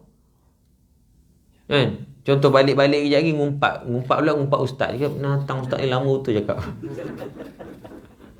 Malaikat pun tulis lah. Dosa mengumpat orang. Dosa curi duit. Dosa tengok aurat orang. Faham tak? Yang baik buruk ni semuanya akan direkodkan cara bertulis. Dia macam konsep orang mesyuarat, ada setiausaha yang akan catatkan minit mesyuarat. Dia akan dibangkitkan pada mesyuarat akan datang, dipanggil hal-hal yang berbangkit. Itu semua korang tahu. Jadi benda ni lah yang hal berbangkit hari kiamat nanti, malaikat akan tulis. Setiap orang pada hari kiamat akan diberi buku catatan amal masing-masing. Ni buku catatan amal awak. Kata Nabi SAW, dia ada buku catatan amal tiap-tiap seorang ni, dia ada 99 lembaran. Setiap satu lembaran itu panjangnya sejauh mata memandang. Allahu Akbar. Sebab memang ada orang umur panjang tau. Faham tak? Ada orang umur panjang 100 tahun. Umat dulu lagi tau. Umat dulu macam Nabi Nuh 950 tahun. Umat kita paling panjang pun 95 tahun. Faham tak? Macam Tun Mahathir. Allah Ta'ala bagi umur dia panjang. Allahu Akbar. Berkat umur dia 95 tahun. Tapi masih lagi kuat bekerja dan sebagainya. Nabi Nuh AS bukan 95, 950 tahun. Maknanya sepanjang dia hidup tu amal dia panjang. Baik buruk baik. Bila bangkit hari kiamat nanti, waktu proses amalan itu dibentangkan di hadapan Allah, Allah panggil seorang-seorang. Contoh Muhammad bin Abdullah, Allah panggil. Datanglah kita menghadap Allah Ta'ala, disaksikan oleh semua manusia yang zaman Nabi Adam dulu yang bangkit tu sampai sekarang. Tengok kita naik, bawa buku catatan amalan. Allah suruh baca apa yang kamu buat, bermula daripada kamu balik sampai kamu mati. Kata let's say umur kita mati 60 tahun. Umur 60. Contoh. Mana 60 tahun awak kena baca. Dan kita kena ingat waktu akhirat tak sama dengan dunia. Sehari berlalu di akhirat sama dengan 1000 tahun dunia. Kira lah kalau awak umur 60 tahun nak baca kat akhirat, berapa juta tahun dunia. Itu atas orang. Yang kena baca buku catatan amal tu seorang. Dah makan jutaan tahun, tak habis. Yang kena hisap di hadapan Allah Ta'ala bukan seorang. Semua yang bangkit sejak zaman Nabi Adam dulu sampai zaman kita ni. Berapa bilion, berapa triliun manusia. Agak-agak nak tunggu giliran kita untuk Allah panggil baca buku catatan amalan sendiri ni, agak-agak tahun yang ke berapa bilion.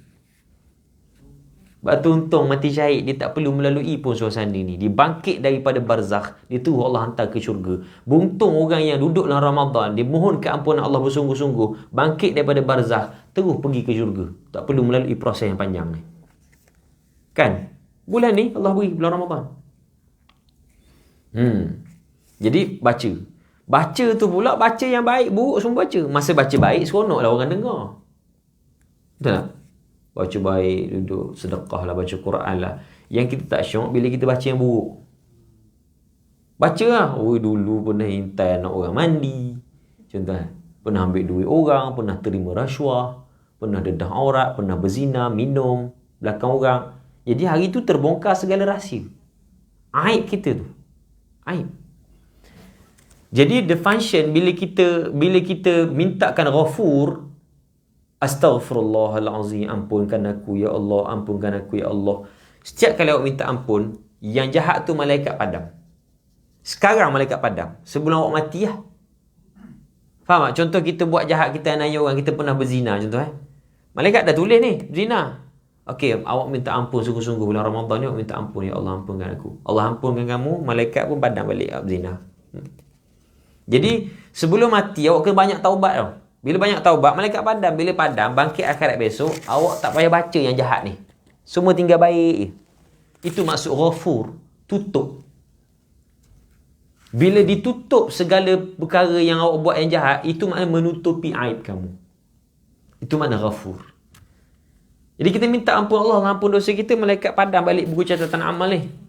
Bila padam, Allah tutup, Allah ampun dosa, Allah tutup aib. Semua orang tak tahu. Tapi, kata ulama, dia ada satu session setelah selesai semua ini.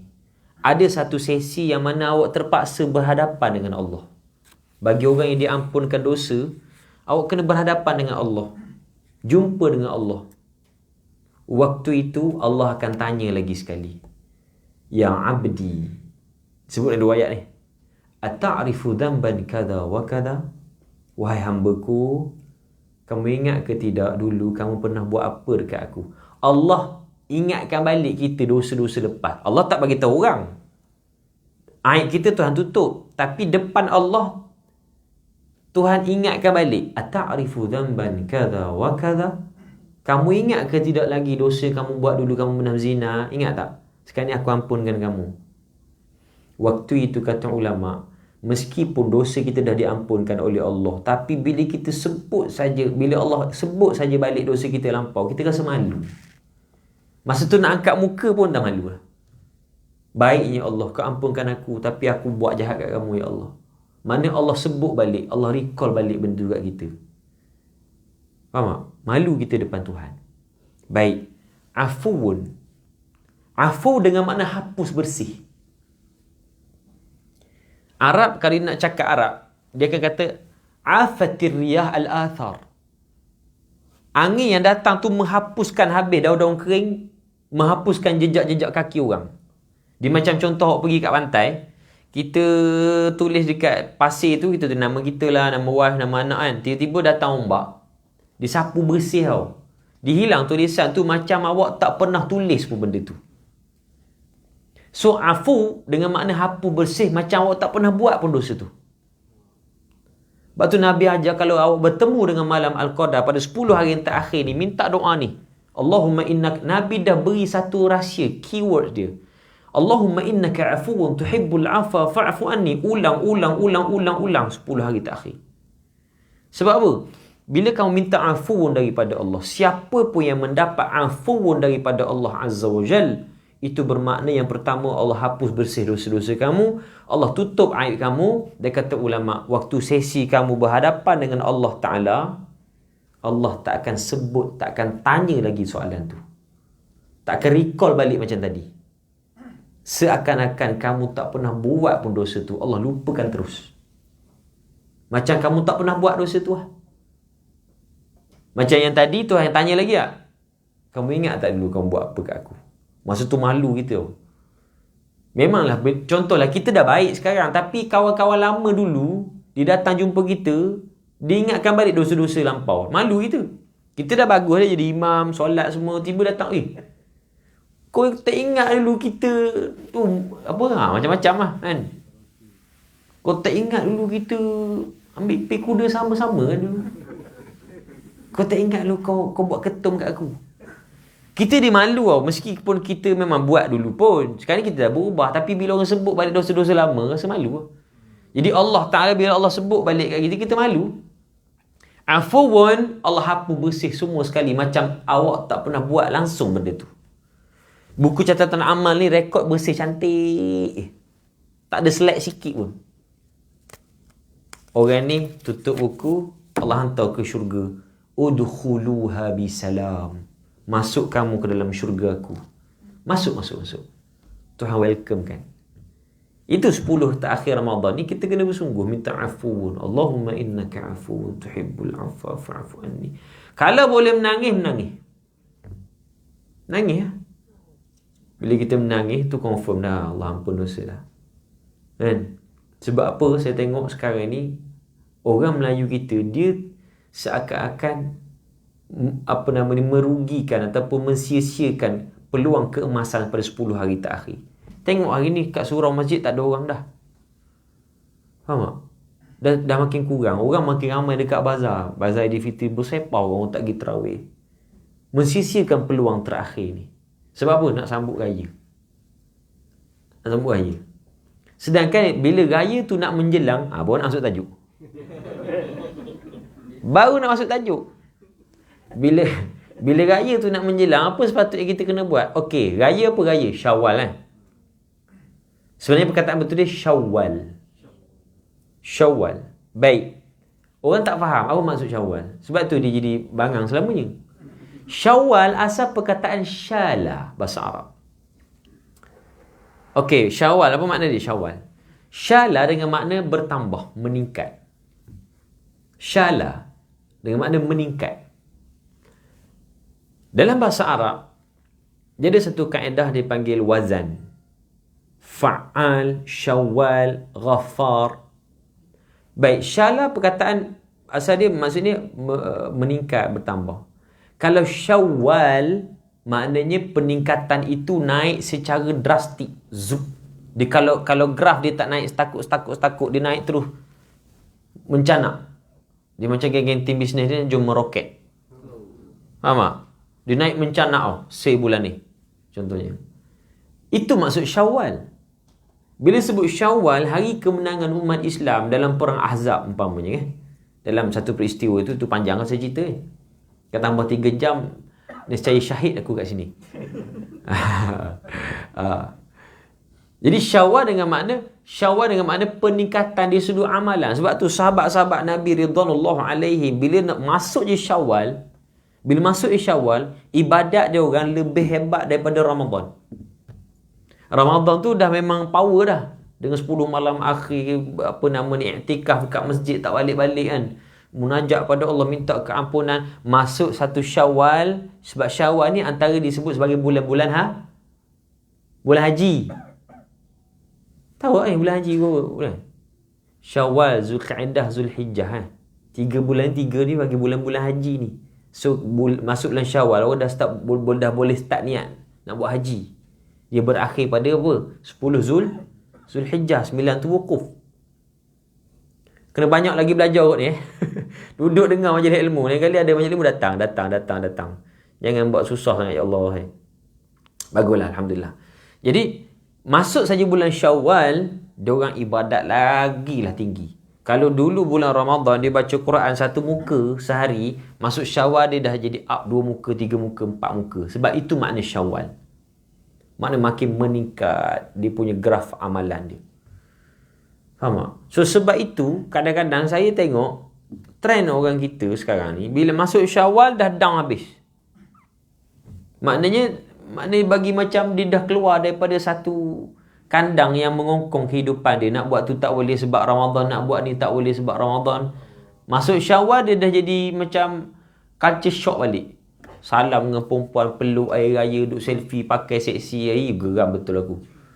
Betul tak? Pada Ramadan dulu apa kau buat? Kau tutup aurat elok kan? Kenapa? Faham tak? Kenapa kita beriman pada Allah ikut waktu yang tertentu, ikut tempat tertentu? Ada orang dalam masjid pakai elok, nanti nak pergi wedding ke, nak pergi mana-mana pakai seksi. Dia ingat Islam itu hanya diamalkan di masjid. Dia ingat Islam itu hanya diamalkan pada bulan Ramadan. Faham tak? Islam ni diamalkan 24 jam. Selagi nyawa kita di kandung badan, Islam itu kita junjung sampai mati. Mana boleh awak ikut suka-suka hati nak beriman pada Allah ni ikut waktu, ikut tempat. Pergi Mekah pakai purdah, pergi Mekah pakai elok, artis-artis kan. Balik Malaysia jadi apa, seksi balik. Siapa yang bermain-main dengan agama Allah Ta'ala, orang ni confirm masuk neraka. siapa-siapa main dengan agama Allah. Kecuali dia balik semua, dia bertaubat pada Allah. Tuhan tak suka orang main dengan agama dia. Kau rasa nak Tuhan, kau cari dia. Kau rasa tak nak, kau buang jauh-jauh. Mana boleh? Saat kau susah, kau mencari Tuhan, minta orang buat solat hajat, minta ustaz-ustaz tu, ustaz ni buat solat hajat. Saya banyak kali orang datang jumpa saya minta buat solat hajat semua. Sebelum ni tak datang pun dia. Dah sakit, ada hajat, baru bunyi nak ke rumah Allah, ustaz tolong buat solat hajat. Ambil RM100 buat makan ke masjid. Dah lah RM100. RM100 orang masjid nak makan apa RM1? Coki-coki. Bagilah kambing seekor. Kan? Orang masjid kot. Kalau bagi saya seorang tak apa ni. Bagilah ustaz buat solat hajat, bagi orang masjid makan. RM100 kau nak bagi apa? Super ring. Bagilah banyak sikit. Kan? Jadi jangan kita ni mencari Tuhan masa kita nak je. Dan kita tak nak dia, kita dah senang sikit, kita tinggalkan Allah Ta'ala jauh-jauh dalam hidup kita. Sebab itu 10 Ramadan yang terakhir, jadikan sebagai, orang kata, pecutan yang terakhir kita untuk ibadah pada Allah. Gandakan ibadah supaya kita dapat keampunan. Dan kita minta pada Allah supaya Allah istiqamahkan kita. Lepas raya, maknanya 1 Syawal, kita dah raikan kemenangan umat Islam. Maknanya kita dah ibadat tu makin hari makin hebat. Ataupun setidak-tidaknya kita maintain apa yang kita buat pada bulan Ramadan. Itu dah okey dah. Sebab tu masuknya Syawal lagi, ada pula dipanggil puasa 6 hari dalam bulan Syawal. Man shoma Ramadana thumma atba'ahu 6 min Syawal. Siapa-siapa yang berpuasa Ramadan diikuti pula dengan 6 hari dalam bulan Syawal, dia akan dapat masuk syurga Allah Subhanahu Wa Taala. Banyak sebenarnya ganjaran-ganjaran. Semuanya depend on kita lah. Kita nak cari ganjaran itu, kita nak kejarkan ganjaran, nak jadi orang baik, kita pilih jadi baik. Kita nak cari jalan untuk maksiat, kita pilih maksiat. Faham tak? Kubur kan masing-masing. Semua orang akan menanggung atas apa yang masing-masing buat. Itu antara benda yang saya boleh sebut lah untuk waktu ini. Jadi tuan-tuan ada soalan nak tanya? Ada soalan lah? Tak, saya. Baik. Kalau dosa-dosa kita dengan personal, maksudnya dengan Allah, insya-Allah Allah akan ampunkan. Tapi bagaimana pula kalau dosa-dosa kita dengan sesama manusia? Baik. Dosa dengan Allah Ta'ala, Allah ampunkan kita, betul? Kerana Allah itu Maha Pengampun. Syarat taubat ada 3. Yang pertama, at-taubatun nadamah. Taubat itu penyesalan, kata Nabi. Yang kedua, kita tinggal terus maksiat tersebut. Yang ketiga, berazam. Azam dengan makna nekat, tak nak buat lagi dosa tersebut. Cukup 3 syarat ni, itu namanya taubat. Ditambah satu lagi syarat, bila mana dosa tu melibatkan orang. Bila kita buat dosa dengan orang, personal dengan orang, kita mesti memohon keampunan daripada orang yang kita buat dosa tu. Selagi dia tak ampunkan kita, maka Allah tak ampunkan kita. Lepas tu bahaya buat jahat kat orang ni. Yang gaduh dengan orang, ambil harta orang, hutang tak bayar. Aniaya orang, menzalimi orang. Dan kita diajar oleh Nabi SAW supaya menjadi orang yang pemaaf. Bila orang buat salah kat kita, orang minta maaf, maaf je lah. Ni ada pula cakap, aku takkan maaf kau sampai mati. Apa kau? Okey. Yang pertama, orang maafkan orang. Yang pertama, Allah ampunkan dosa. Allah ampunkan dosa kita. Kita maafkan orang, tak apa saya maafkan orang. Allah ampunkan dosa kita. Yang kedua, apa? Allah masukkan syurga kita. Allah masukkan kita ke syurga awal. Sebab orang ni, kalau awak tak maaf orang, boleh, tak ada hal. Tapi akhirat kita juga yang susah. Sebab apa? Orang yang ni, dia berdosa dengan kita, dia akan cari balik kita ke akhirat. Aku dengan sibuk amalan aku, lagi nak baca buku catatan, sibuk engkau pula datang jumpa aku minta maaf. Habis tu yang kau tak maaf aku kat atas dunia dulu, kenapa? Dah kau buat macam, dah gaduh balik ke akhirat. Jadi, cerita dia panjang kan? Baik maaf je kat sini. Sebab apa? Sebab dia akan cari balik kita nanti. Dia pun okey, dia nak minta ampun dengan Tuhan. Tuhan tak ampun dia. Kau nak aku ampunkan, kau cari balik orang yang kau buat tu. Mana nak cari bilion manusia kot. Tahun ke berapa awak jumpa dia? Dah jumpa dia pun Dia pun sibuk dengan hal dia. Mana nak sibuk nak uruskan kita? Sebab Allah tak akan ampunkan dia selagi dia tak minta ampun dengan kita. Allah akan cakap apa? Awak pergi cari balik orang yang awak buat jahat tu, pergi minta maaf dengan dia. Kalau dia maafkan, baru datang jumpa aku balik, aku maafkan kau. Urusan tu banyak tau. Dengan Roblox lagi dekat karak semua. Mana? Susah. Kan? Dengan COVID-COVIDnya lagi sekarang. Jadi dia sibuk cari kita, kita juga lambat masuk syurga. Kita dah nak masuk lah syurga ni. Dah habis dah kerja kita. Tiba ada pula Seko Mamat ni tak settle lagi. Dulu dah minta dah sekali. Baik, settlekan sekarang. Aku maafkan kau. Ustaz, kalau zaman sekarang kan media sosial ada kan. Orang minta maaf kat media sosial tu. Kata kira valid ke Ustaz?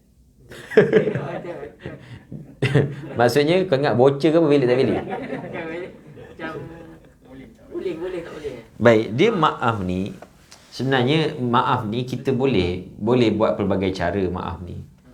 Faham tak? Kita boleh maknanya WhatsApp, saya minta maaf. Sebab ada orang dia tak boleh cakap. Ada orang dia segan nak cakap. Sebab kalau cakap dia jadi gagap, dia segan. Kadang ada orang, macam orang perempuan kan, kalau cakap depan kita dia diam tau. Dia diam. Tapi kalau WhatsApp, ting naik WhatsApp. Dia ada orang dia suka menulis. So tak apa. Janji kita faham benda tu permohonan maaf. And then kita beri kemaafan kat dia. Settle lah. Faham tak? Cuma saya sebut tadi, kalau kita dengar orang, kita minta maaf secara khusus. Tak boleh dekat Facebook tulis, maaf semua yang mengenali saya, maaf zahir batin. Paling otak dia. Senang hidup kau dah khianat anak orang, dah mainkan perasaan orang, lepas tu kau nak maafkan macam tu je, general macam tu. Tak boleh. Dosa kita dengan orang, kita kena khususkan dengan Tuhan dia. Apa cara pun. Faham tak? Apa cara pun nak minta maaf, mulut boleh, nak WhatsApp boleh, ataupun pakai runner delivery boleh. Ting, minta maaf. Okey je. Asalkan kita faham itu permohonan maaf dan kita maafkan dia. Yang jadi masalahnya orang kita ni susah nak minta maaf. Susah nak sebut perkataan maaf. Macam dekat highway yang bergaduh-gaduh viral-viral tu, sebab susah nak sebut maaf. Padahal kalau seorang je sebut, saya minta maaf, sejuk hati semua orang. Satu perkataan maaf yang boleh melembutkan hati ramai orang, tapi itu adalah satu perkataan yang paling susah kita nak ucapkan. Sebab apa? Ego. Kan? Tak maaf je lah. Okay, dilarang tanya Nanti lagi panjang. Ada lagi ke soalan? Siapa rasa terkilan kalau dia tak tanya hari ni? Sebab saya tak tahu datang bila ni lagi ni. Esok dah start apa? PKP kan? Tak ada dah? Tak ada muncul. Kalau tak ada, saya nak jual wakaf ni. Tuan-tuan, sebelum kita habis ni, saya hari tu saya dah datang. Kita bawa buku wakaf ni. Wakaf ni sebenarnya saya ada pusat tahfiz yang kita uruskan dekat Shah Alam. Di Seksyen 7 dan di Kuala Terengganu. Pusat tahfiz yang saya usahakan ini, antara benda yang saya selalu highlightkan ialah kita bagi percuma kepada semua pelajar. Percuma. Memang saya niat dulu lagi sebenarnya. Waktu saya balik belajar dulu, saya niat aku nak buat satu pusat tahfiz, nak galakkan orang hafal Quran. Itu nak galakkan hafal Quran. Sebab hari ni kita tengok kan generasi sekarang makin hari makin tinggal Quran. So saya nak galakkan orang hafal Quran, saya buat tahfiz tu percuma. Faham tak? Sebab setengah-setengah tahfiz saya tengok. Sebab sebelum saya buka tahfiz, saya mengkaji, saya round. Tahfiz-tahfiz kat Malaysia ni saya round. Saya tengok sistem diorang. Ada dalam kalangan diorang ni yang memang nak buat bisnes tau. Nak buat bisnes dengan kutip yuran. Budak-budak kadang cikgu tak masuk. So budak-budak happy, cikgu tak masuk semua kan. Jadi budak tak habis hafalan Quran semua. Jadi tahfiz kotor. Bila sebut tahfiz je akan nampak negatif. Kotor, berselerak, tak terurus. So saya dah niat dah, memang bila saya buat tahfiz, bila kita dah tengok tempat-tempat lain, saya nak buat yang terbaik. Sebab saya pun dah pergi ke Turki, saya tengok sistem diorang, ya Allah, dengan ada gym, dengan ada swimming pool, pusat tahfiz diorang belajar berenang sunnah, berkuda, lepas tu diorang buat free. Saya kaji, saya buat, dan itulah yang saya buat kat Shah Alam sekarang. Maknanya kita latih dari sudut kebersihan, uruskan diri. Saya tak nak orang nampak tahfiz ni kotor. Sebab tu kalau tuan datang tahfiz saya, memang kita latih budak-budak ni supaya disiplin. Maknanya bersih lah. Pagi-pagi tempat tidur dah clean semua. Kau tak ada baju-baju nak jemur, hangerkan. Kau jangan menggantung-gantung kat pagar-pagar sekolah tu. No.